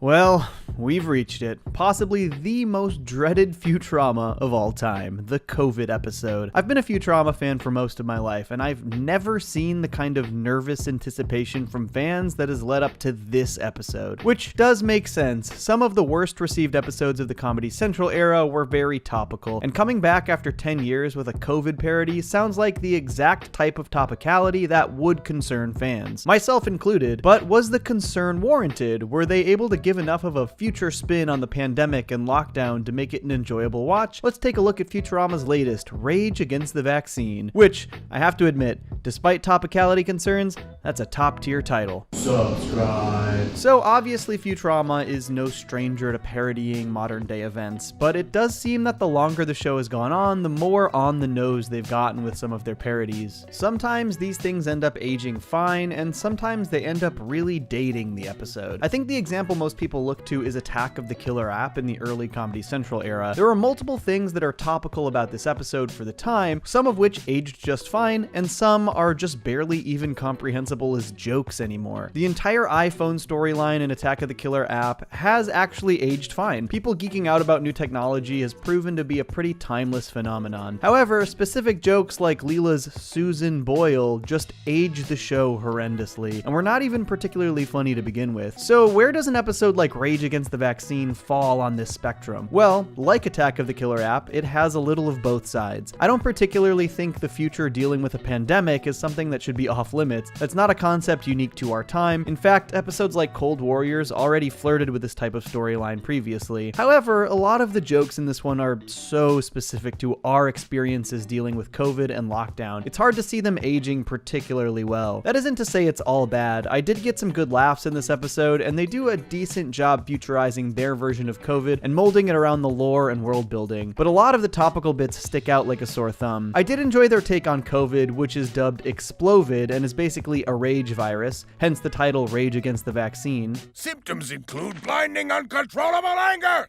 as well as a mild cough, which I don't have. I'm fine. I think this is a fun way to make the virus itself more comedic and, avoid focusing on all the death. And making Leela basically patient zero was fun. We've had stories previously, like in Bender's game, about her bottled up rage, and I think Angry Leela is generally pretty funny. Plus, it led to this absolutely top tier, perfectly fitting callback. Quarantine her in the Angry Dome!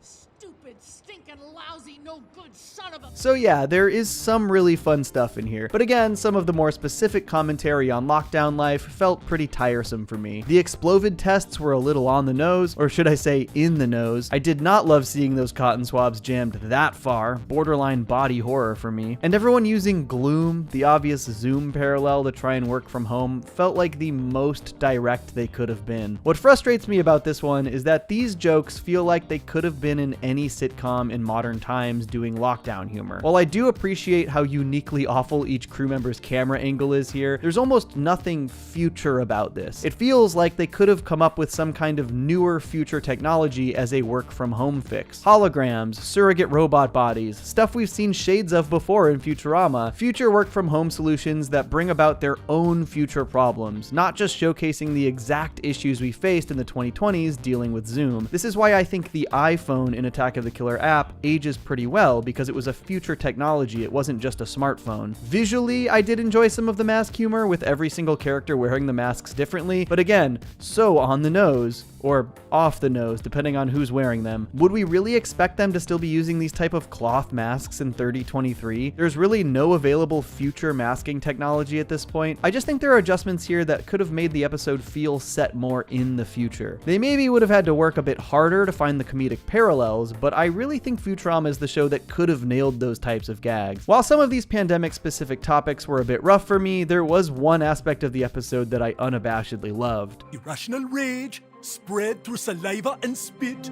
constant angry moaning. It's all the classic symptoms of zombieism. So yeah, I love this gag, that there is of course only one way to stop the virus from spreading and halt the pandemic. The cure is always the same.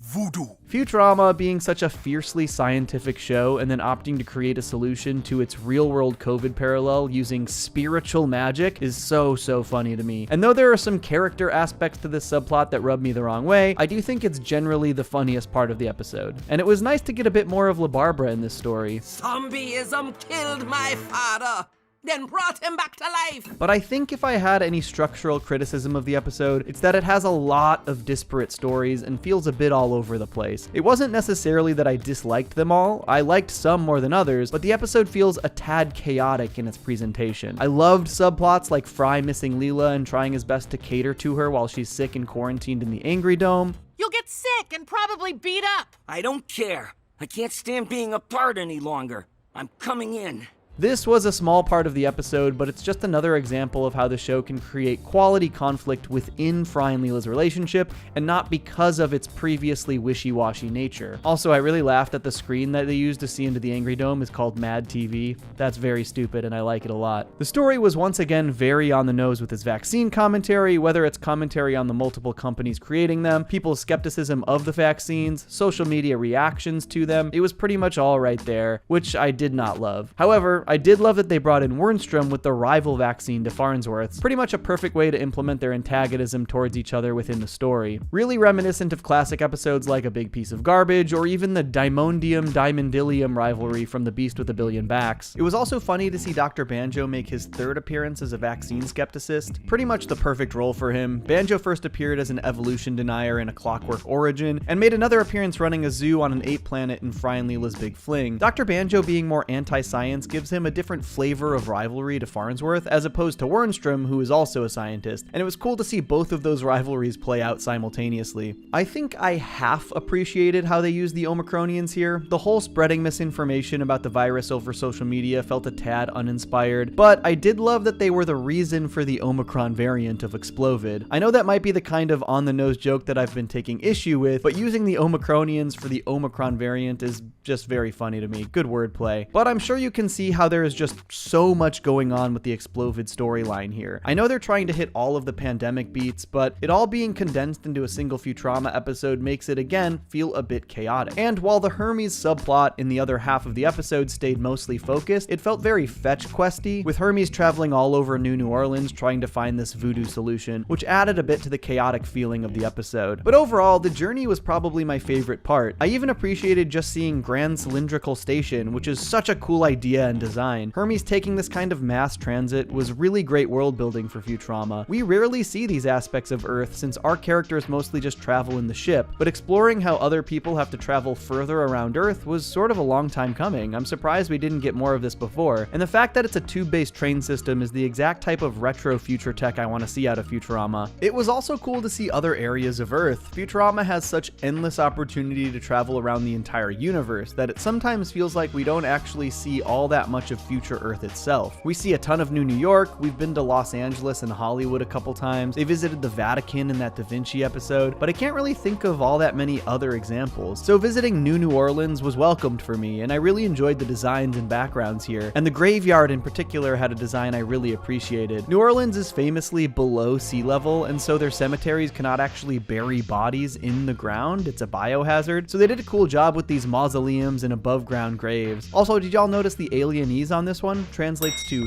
human jerky, though it actually looks like the future New Orleans has sunk even further below sea level because these force field levees are massive, and force field levees are a pretty cool future concept. I enjoyed this. Speaking of force, did anyone else feel like Umbriel's cameo here was a tad forced? I don't know, seems like they could have found a better reason for her to appear other than just we're looking at the ocean. No, I didn't hate seeing her again. I think I mostly enjoyed the Bone Bot though. He was a cool design, and though he was just sort of a vehicle to get Hermes to the final voodoo location, the performance in particular was really fun, and how can you not love this final send-off for a character? Bon voyage!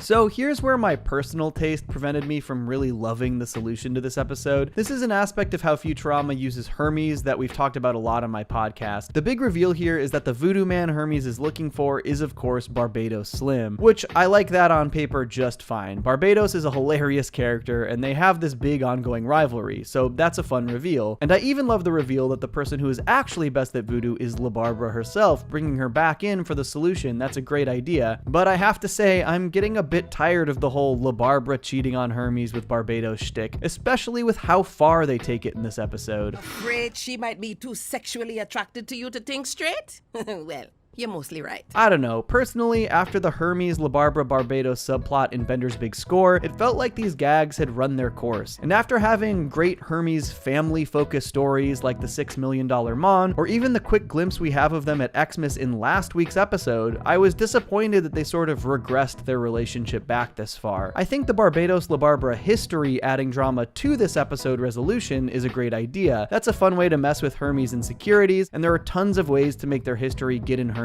head, but everything is just so overt that it kind of bums me out. Them both having keys to each other's houses, the non-stop flirtations in front of Hermes, I don't know, it all felt like a lot to me. I think I could have even forgiven the kissing sequence because in story that is a funny way to test out if Hermes is still getting angry, re explovid, but I don't know. I think Barbados is a funny enough character that we don't need to throw Hermes under the bus all these years later. When La Barbara was introduced in A Flight to Remember, their relationship felt so sweet and genuine, but once they introduced Barbados Slim, the whole infidelity thing became such a major focus of their family dynamic. It's a bit of a Flanderization and it's not my favorite, but the end of the episode was still pretty funny with everyone getting voodoo shots. I particularly loved the subversion of the old adage from Hermes here. Any sufficiently advanced magic is indistinguishable from science. So overall, this episode definitely had a lot of the issues I anticipated from a more topical COVID episode. It maybe handled a couple things better than I thought it would with how they futurized their pandemic and lockdown commentaries, but they really could have done so much more. And while I enjoyed some of the voodoo subplot with Hermes, it also managed to make character decisions that I truly and genuinely hate, which was not what I expected to be my big issue with a COVID episode. This one is pretty easily my least favorite of the season so far. All things considered though, this one did at least have some good gags. I loved the rotating newspaper bit here. Do it again! And this was an absolutely classic Bender line. Kill all humans! Can robots even get the virus? What virus? Also, did anyone else notice this little disenchantment Easter egg in New Orleans? When Hermes is in the voodoo shop, you can see a trog hanging from a rope from the ceiling. I really hope we continue to see little disenchantment nods in the show now that disenchantment itself is over. Also, don't forget to check out my latest video breaking down all of the evidence for Futurama and Disenchantment's shared universe. That looks kind of fun. I can't wait to do it hundreds of times.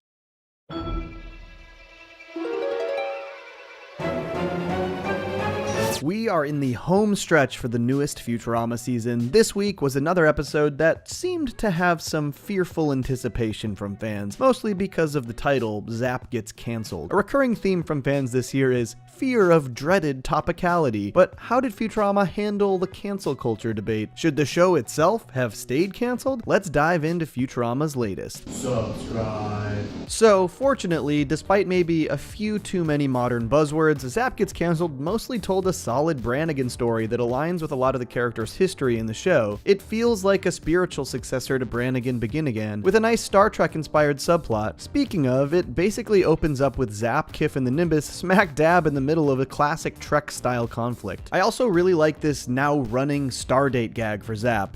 Captain's log, Stardate, National Donut Day. Though I still don't think any of them beats the one in Beast with a Billion Backs. Captain's log, Stardate, the year of the tiger. I really hope they keep this gag going though. But obviously Futurama's writers are huge Trekkies, and while Zap has always been their Shatner and Dupe has always been their Federation, it's weird that we haven't gotten too many more direct Trek-style scenarios. I enjoyed seeing one here, with Zap taking forever to think about the absolute most obvious solution to stop a fire-based enemy, water. I wonder if these fire beings are supposed to be from the sun like the ones from the Inhuman Torch? They're really similar, though the evil one was small and blue, while the Mystic Alderman had a more similar body type to this one, but they were orange. I don't know, it feels like they could have tied those together if they wanted. But there are two main focuses in this episode, and both are pretty strong through lines in the series. Zap being very incompetent in a ridiculously rewarding and privileged position, and Leela being very competent in a not particularly rewarding position. So the stories act as nice counterpoints to one another. Zap just has a ridiculously long list of embarrassing failures in his line of duty. Brannigan Begin Again obviously dealt with one of those directly, but since then there have been countless others. Having him reckon with his terrible behavior as a captain is a strong idea for an episode. Captain Brannigan, Lieutenant Croker has made some serious, though somewhat amusing, allegations. Leela has always been overqualified at Planet Express, and we even see her start to move forward with career changes in episodes like Overclockwise. Thanks, everybody. It's a dream come true. A recurring dream that I can't wake up from. So Zap losing his job due to his incompetence and Leela then being given a chance to replace him is a pretty great intersection of long-running aspects of the show. As far as Zap's cancellation goes, the inciting incident feels like classic Zap, truly in line with what we've seen from him since as far back as season 1. He took a public shower and used me to scrub his armpit. I think personally I didn't need the more modern buzzwords thrown around. Not that I object to them in general, it's just the kind of stuff that does make you really feel like you know exactly when the episode was written. He insisted on telling me his fantasies about my wife. That was just locker room talk. I feel like Zap's behavior throughout the series sort of speaks for itself. Using these examples that have such specific modern real-world parallels feels a little unnecessary. Telling Kif his fantasies about Amy, yeah, that feels super like Zap, but did we need the locker room talk line? I guess that's just a personal taste thing. Gotta say I loved the Hyper Chicken finding his own client guilty. That's good stuff. Nice to get some Hyper Chicken action in this episode. Okay, I didn't actually watch it, but also apparently the Clone High reboot canceled a character with a big red C before Futurama did.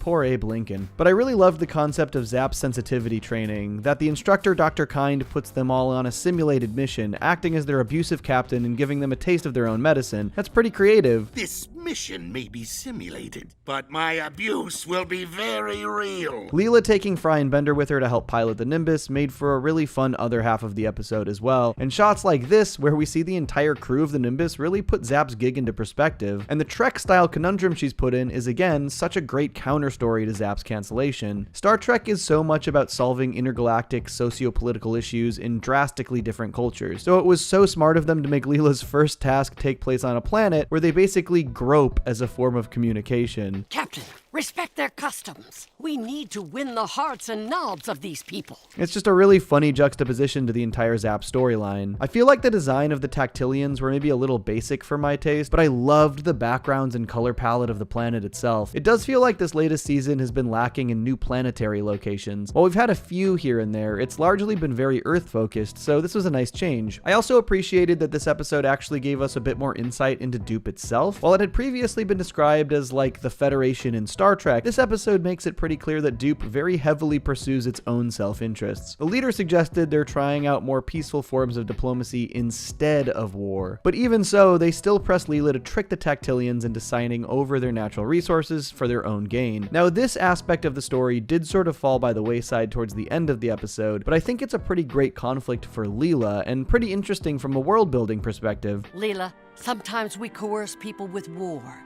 Other times, we take the high road and trick them with peace. I had always assumed that Zap was a more isolated example in the Dupe organization, that his behavior was an outlier. We'd seen him make these terrible and unethical decisions before. Love's Labor's Lost in Space describes him sacrificing countless waves of his own men until the killbots hit their limit and turn off. 300 Big Boys shows all of the treasure that he pillaged from another species. Into the Wild Green Yonder shows him dangerously sacrificing a huge number of men in a high-speed pursuit. Zap Dingbat shows him try to trick another species into declaring war on Dupe without realizing it so they can destroy them with no repercussions. But this episode sort of recontextualizes a lot of these things as just how Dupe tends to operate. It makes Zap's role in Dupe make more sense.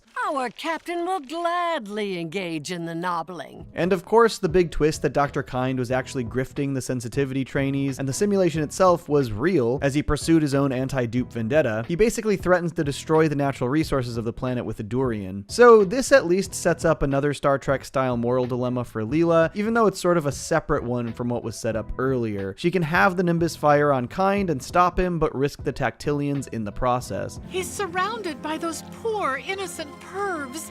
They might get hurt. I did enjoy the whole roundabout way they got rid of Kind, promoting him to captain and having him fire on himself. The shot of the blast was really cool. But I think my biggest disappointment here is that Leela actually does save and secure the air supply resources for Dupe, even though that was definitely a super morally questionable thing to do, earning her a Medal of Valor. It's pronounced velour. And her refusal to risk the lives of the Tactilians also ends up getting her discharged. So she basically helped steal a bunch of natural resources for Dupe and didn't even get to keep her job. Kind of a bummer. But despite the slight misfire with the natural resources aspect of the story, it's fitting that Leela followed her gut in an attempt to help innocent people. Pretty excellent and on-point Leela characterization, and it leads to this great moment, one of my favorites of the season for sure. I guess I just don't have what it takes to be a Dupe captain. No, you have something better.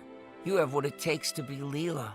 Love it. And getting that big smile out of her to replace her sad Employee of the Month photo, just a really nice capper to the episode. I love how they've been giving us these nice Fry and Leela moments like this within other stories and narratives. Big fan of moments like this one.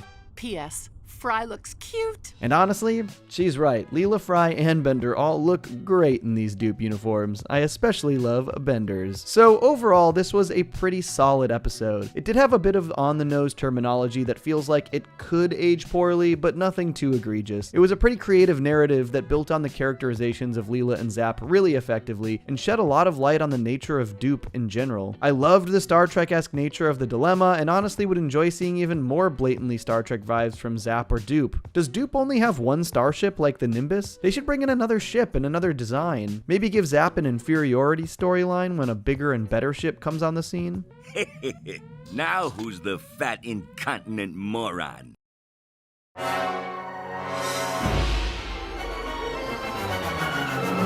Well, we finally reached Futurama's newest anthology-style episode, a format that has historically been very hit or miss for the show, at least in my opinion. But where does The Prince and the Product land on that spectrum? Do we have another certified anthology classic, or is it a big dud? Let's dive into the latest episode. This week's episode of Johnny Two Cellos is brought to you by Cartoons That Curse, the podcast about adult animation starring Johnny Two Cellos and Toonrific Tariq. They've covered nearly the entirety of Futurama so far, and have been mostly keeping up with the newest season as well, episode by episode, so go check it out. Subscribe. Alright, I'll just be upfront. I did not care for this episode. But outside of the original Anthology of Interest episodes and Reincarnation in the Comedy Central era, I am just not a fan of Futurama's anthology-style stuff in general. I feel like a series set in the future already has so many possibilities, it almost feels a bit redundant to shift so dramatically into these direct parodies. But on top of the anthology stuff being a bit of a struggle for me, the story of the framing device really frustrated me, as I'm sure it did for a lot of other Futurama fans who have been very excited to see the show treat Fry and Leela as an established couple after all of these years. And then of course, this episode has this bomb dropping in the first 2.5 minutes. I was falling in love with the Prince of Space.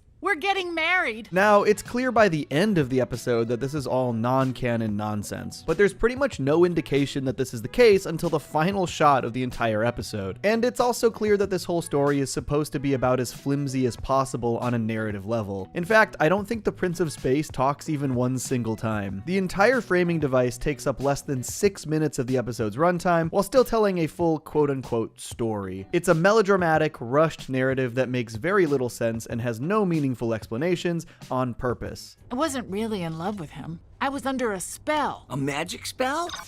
No, a science spell. So I do understand what they were trying to do here. The anthology stories are these advertisements that are sponsoring the episode of Futurama, but they take up so much time that the narrative itself is just hollow and unsatisfying. I think it's an interesting, ambitious idea. But sadly, for me, a parody of a hollow and unsatisfying narrative is still hollow and unsatisfying. Maybe made a bit more unsatisfying by the fact that I just generally don't like the anthology stories in Futurama. While it was all non-canon and meant to be silly, I just think that the audience is probably a bit tired of being jerked around with the Fry and Leela stuff, even in a non-canon story. For me, personally, it's just kind of exhausting. I felt a little exasperated by the episode, as someone who is sick of the will they won't they stuff, and also isn't a huge fan of the anthology parody style storytelling. Before I dive into the anthology stories themselves, there are some things I did appreciate about this episode, particularly visually. I think this is actually one of the best looking episodes so far this season, both in the framing device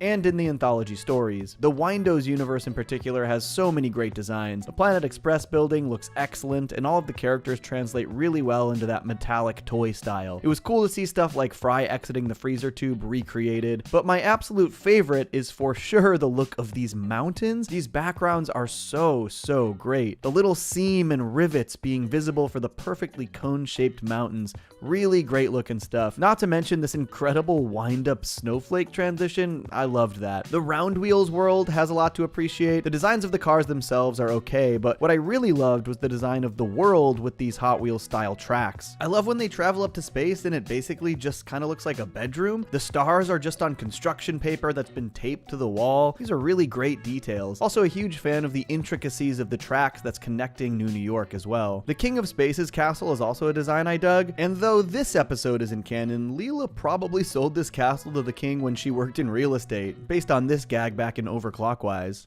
How's the intergalactic real estate going? Pretty good.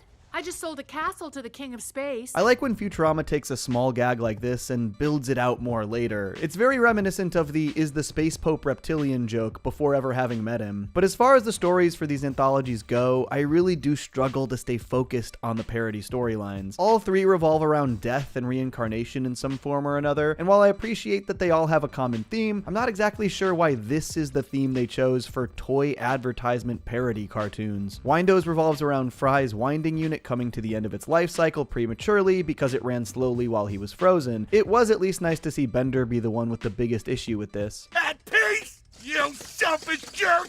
You're my best friend! Promise you won't leave me! This, at least, feels very in character for Bender, as does his ultimate sacrifice later in the episode. But the whole reincarnation metaphor later in the episode was strange. We see Bender's parts melt down and be reforged into a wind-up airplane, and I guess that kind of stuff just happens underground in the Windo world. Again, I didn't quite understand why this was the metaphor for reincarnation in the Windo story. The Round Wheels death and rebirth story, at the very least, made a little bit more sense conceptually, since chop shops are actually a thing, though it is sort of crazy to do a slasher horror story set in a universe full of cars. Like, imagine if Pixar made Cars 4 and it was about a serial killer.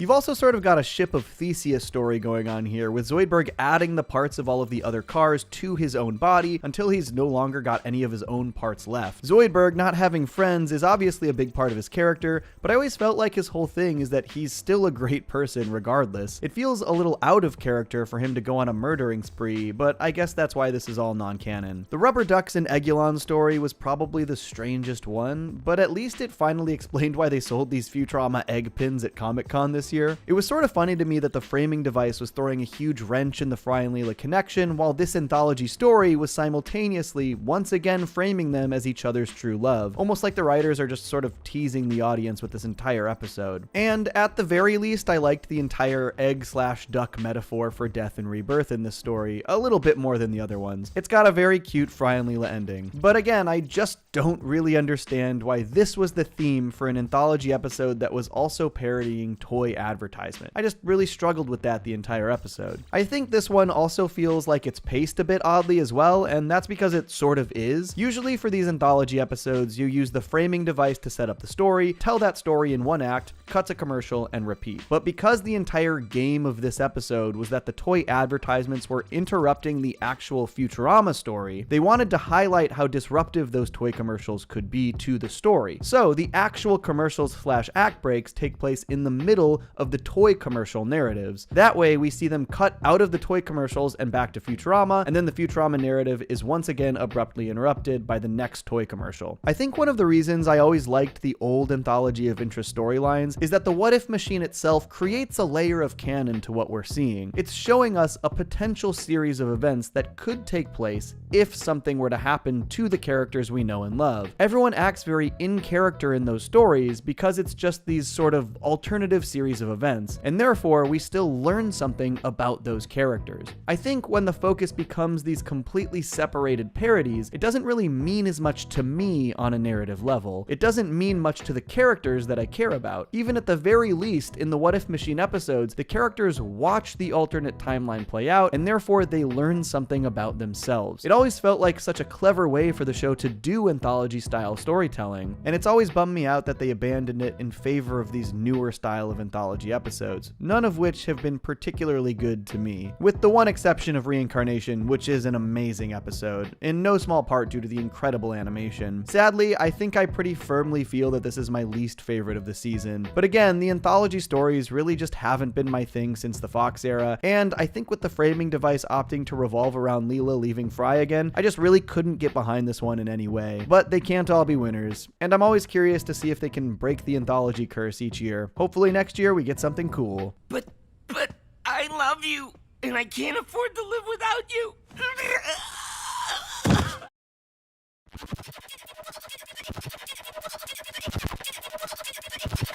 Well, we made it, folks. The end of Futurama's first season on Hulu. Their first season in 10 entire years. And did they close out their return season with a bang? Personally, yeah, I think they did. The season finale, titled All the Way Down, delivers the one truly sci-fi focused episode of the season with an inspired look at simulation theory. I thoroughly enjoyed it. Not just for some top-notch science fiction, but for what I think is some really impressive subtext as well. So, let's wrap out our coverage of Futurama's new season and dive all the way down. Subscribe. Futurama's finale basically cuts right to the chase, immediately introducing a pixelated low-res version of Planet Express and revealing that the professor has created a simulation of the entire universe. Love when an episode just immediately dives into its central premise, especially because there's a lot to mine out of simulation theory here. This is the first episode penned by the show's co-creator David X. Cohen since Free Will Hunting in 2012, and honestly, this is my favorite Futurama script from Cohen since the original run. But like Free Will Hunting, it tackles incredibly existential themes, this time not only through Bender, but through the rest of the crew and the simulated versions of the crew. The title of the episode is derived from an old expression that alludes to the problem of infinite regress. The phrase stems from the concept of the world turtle, the one that holds the flat earth on its back in mythology. The question is, if the world is on a turtle, what is the turtle on? Well, it's on a larger turtle, of course, and what's under that turtle? Well, it's turtles all the way down. Hence this episode's simulation in a simulation in a simulation. The episode has a little bit in common with the Rick and Morty episode The Ricks Must Be Crazy, where Rick creates a micro-universe to power his car battery, in that it's got a universe in a universe in a universe. An existential story in itself, however, with these universes being simulated, it's definitely a bit more focused on that simulation theory in general. But it is funny, Rick and Morty started airing about 3 months after Futurama's last finale, meanwhile, and so they have basically aired their entire 61 episode run in the shadow of Futurama, attempting to tackle sci-fi stories in ways that Futurama hadn't. Now, with Futurama's return, they have to avoid covering sci-fi ideas too similarly to Rick and Morty. Honestly, this only has a few similarities to the Microverse episode, and Rick and Morty actually won an Emmy for their riff on the time button from Meanwhile, which they directly call out as being a concept from Futurama. A device that lets you save your place like in a video game, but in real life so that you can try stuff and then go back to your save point. Yes, Morty, I saw it on Futurama. Futurama. Even though it was in simulated form, I really loved Fry and Leela's little date in Space Italy. It is pretty funny that despite last week's episode, every other story this season has made a point to highlight that Fry and Leela are a couple and that they're doing really well together. I just can't understand how it doesn't fall down.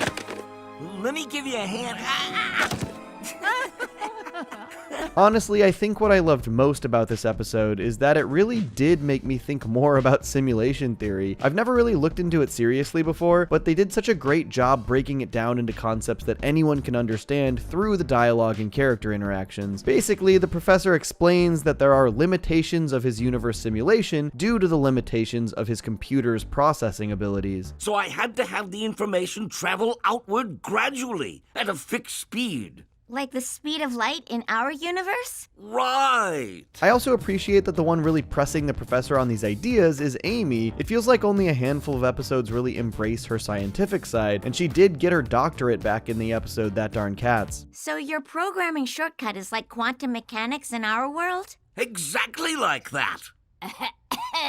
I also think it was genius for them to further explore the simulated universe through Bender's eyes, a character who is constantly going through his own existential crises. After Amy calls him artificial intelligence, he not only goes through another one of these crises, but starts intensely relating to the simulated versions of the characters. Through his own existential baggage, he empathizes with them and tries to protect their universe at all costs. They deserve the same respect as any other living creature. This leads to the professor using a sewage-fueled hydroelectric dam to properly power the simulation, allowing it to continue running and increasing its resolution, which leads to the next major development, and really what the entire episode is built around. That simulation of the universe then develops its own simulation of the universe. Sweet facsimile of Space Italy! A simulation?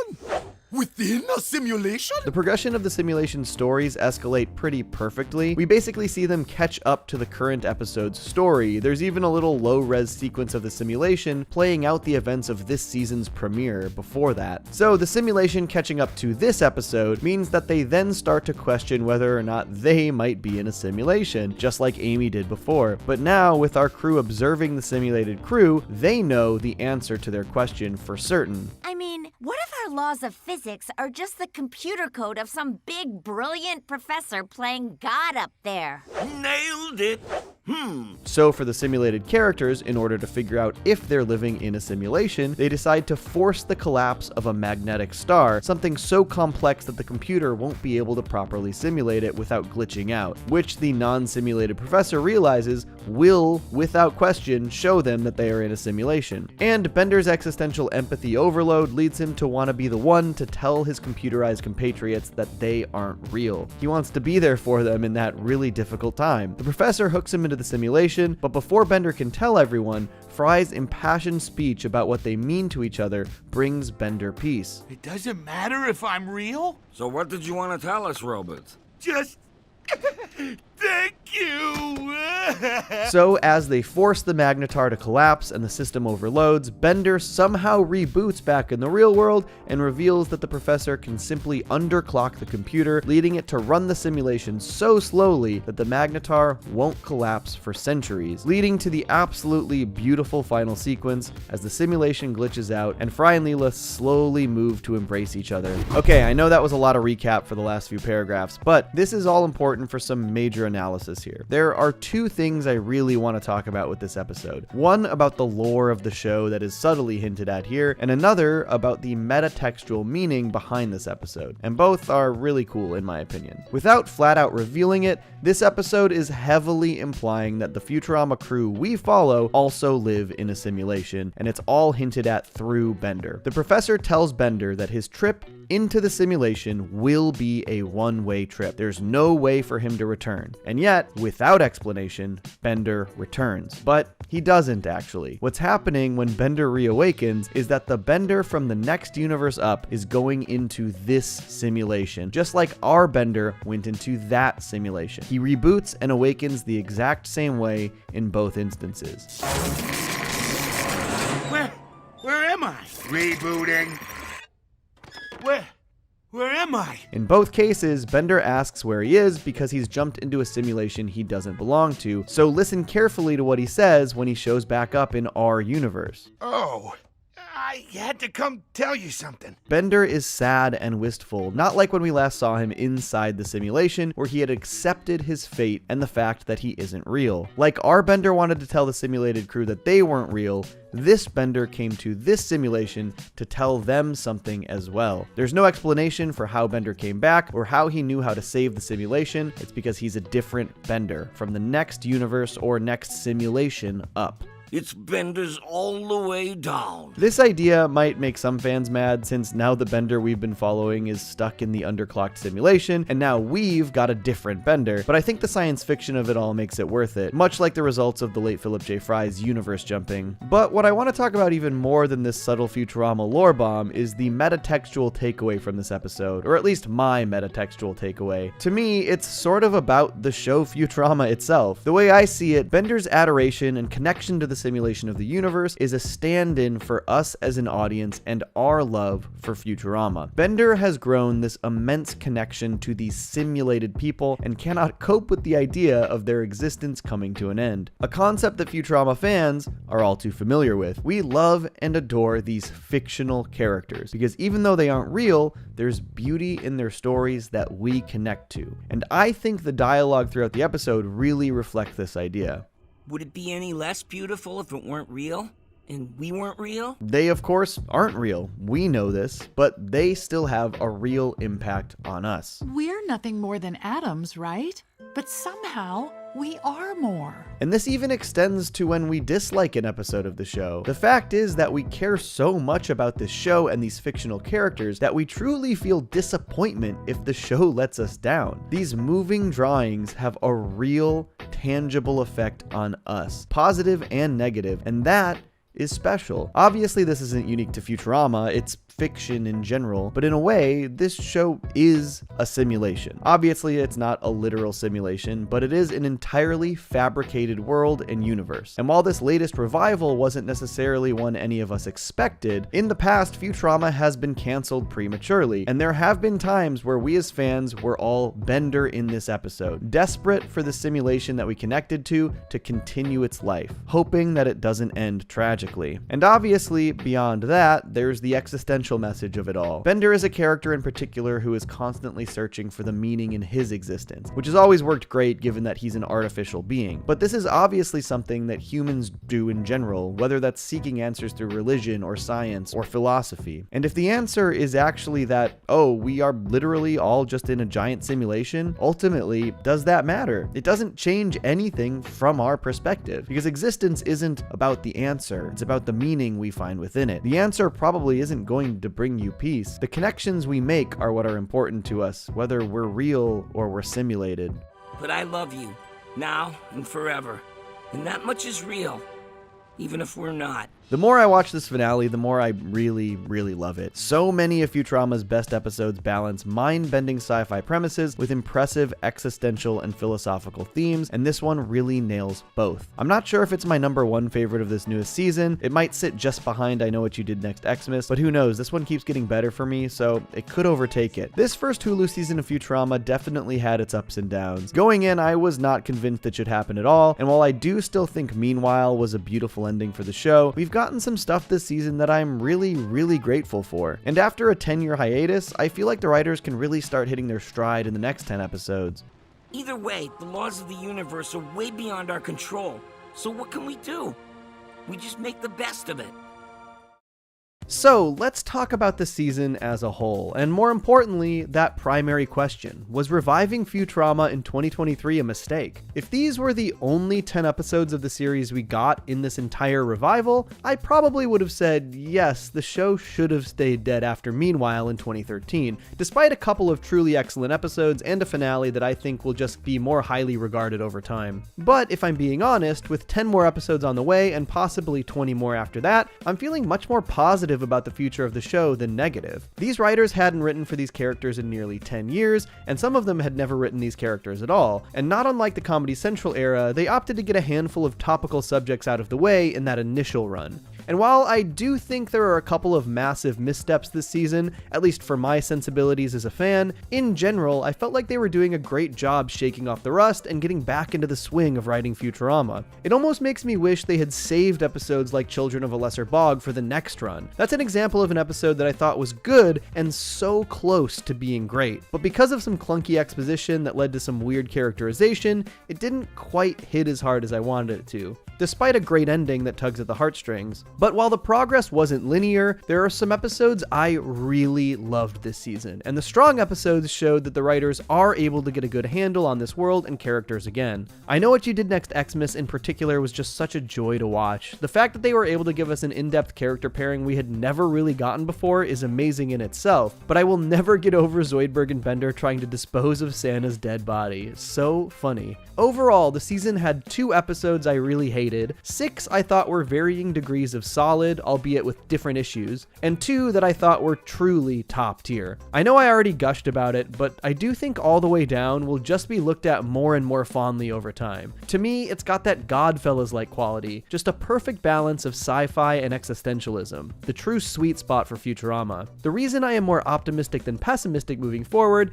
is because we got strong episodes like these. I Know What You Did Next Xmas is actually from a new staff writer, Ariel Ladenson, and All the Way Down was written by the series co-creator David X. Cohen. The fact that we got the 2 best episodes of the year from some of the newest talent and the guy who has literally spent 30 years working on the show if you track it back to development is a really good sign in my opinion. Quality at both ends. I think both old and new writers in the room are really finding their groove in writing these characters again. Plus, they've gotten some of the more topical stories out of their system. This is something we saw back in the Comedy Central era as well. The first stretch of episodes had a lot of topical subjects, and those really dwindled the longer the show went on. Plus, for the next run, we're actually getting some returning writers from the Fox era. Bill Odenkirk and Kristen Gore both have scripts in the episodes that were released in 2024. Bill Odenkirk's last written episode of Futurama was the masterpiece The Farnsworth Parabox, and Kristen Gore's was the all-time Leela episode Leela's Homeworld. So personally, I don't think we can say whether or not New Futurama was a mistake quite yet. Obviously, this is my subjective opinion, but the show has always had missteps in every era. One thing I ask myself is, are there any episodes that I would just be so sad to have never seen? In the Comedy Central era, Lethal Inspection and the late Philip J. Fry were the first episodes that really won me over despite a rocky start. This time, I Know What You Did Next Xmas and All the Way Down, while maybe not as strong as the late Philip J. Fry, are episodes I am so grateful to have seen. But I think that the big test in regards to this question will be the next series finale, something that Futurama has done so well historically. The Devil's Hands Are Idle Playthings and Meanwhile are among 2 of my favorite pieces of television, and even their lesser known series finale attempts, Into the Wild Green Yonder and Overclockwise, deliver really strong ending beats. If Futurama ends up delivering a dud of a series finale, that would probably be reason enough for me to end up feeling disappointed about the show returning at all. But I have a lot of faith in their ability to deliver finales. Next year's season finale is called Otherwise, and it has been confirmed at a panel that it's being written by Ken Keeler and written as though it could be the series finale. Even though I expect the show is likely to get renewed for an additional 20 episodes, this will be a really good indication of whether or not the show will end on another high note. Or it actually could be the next series finale if they don't renew. I guess we'll find out. As it stands, I felt the latest Futurama run was a mixed bag for sure, but the highlights were enough to keep me really excited and optimistic for the next 10 episodes. And just as the first time Futurama has been on the air since I started my career in cartoon media analysis, it's been really rewarding to break down the show with y'all week by week, so regardless of what the future holds, I'm really grateful. Honestly, I'm gonna keep dreaming big and hope this all culminates in a theatrical Futurama movie. A man can dream, though. A man can dream. I stay mellow watching Johnny Two Cellos. He talks cartoons, he's a really cool fellow. He keeps you posted on adult cartoons. If that's what you're into, then grab a spoon and a very big bowl of your favorite cereal. Feels like Saturday morning cartoon material. Johnny Two Cellos, watch him on YouTube. Now enjoy this groove and bust a move.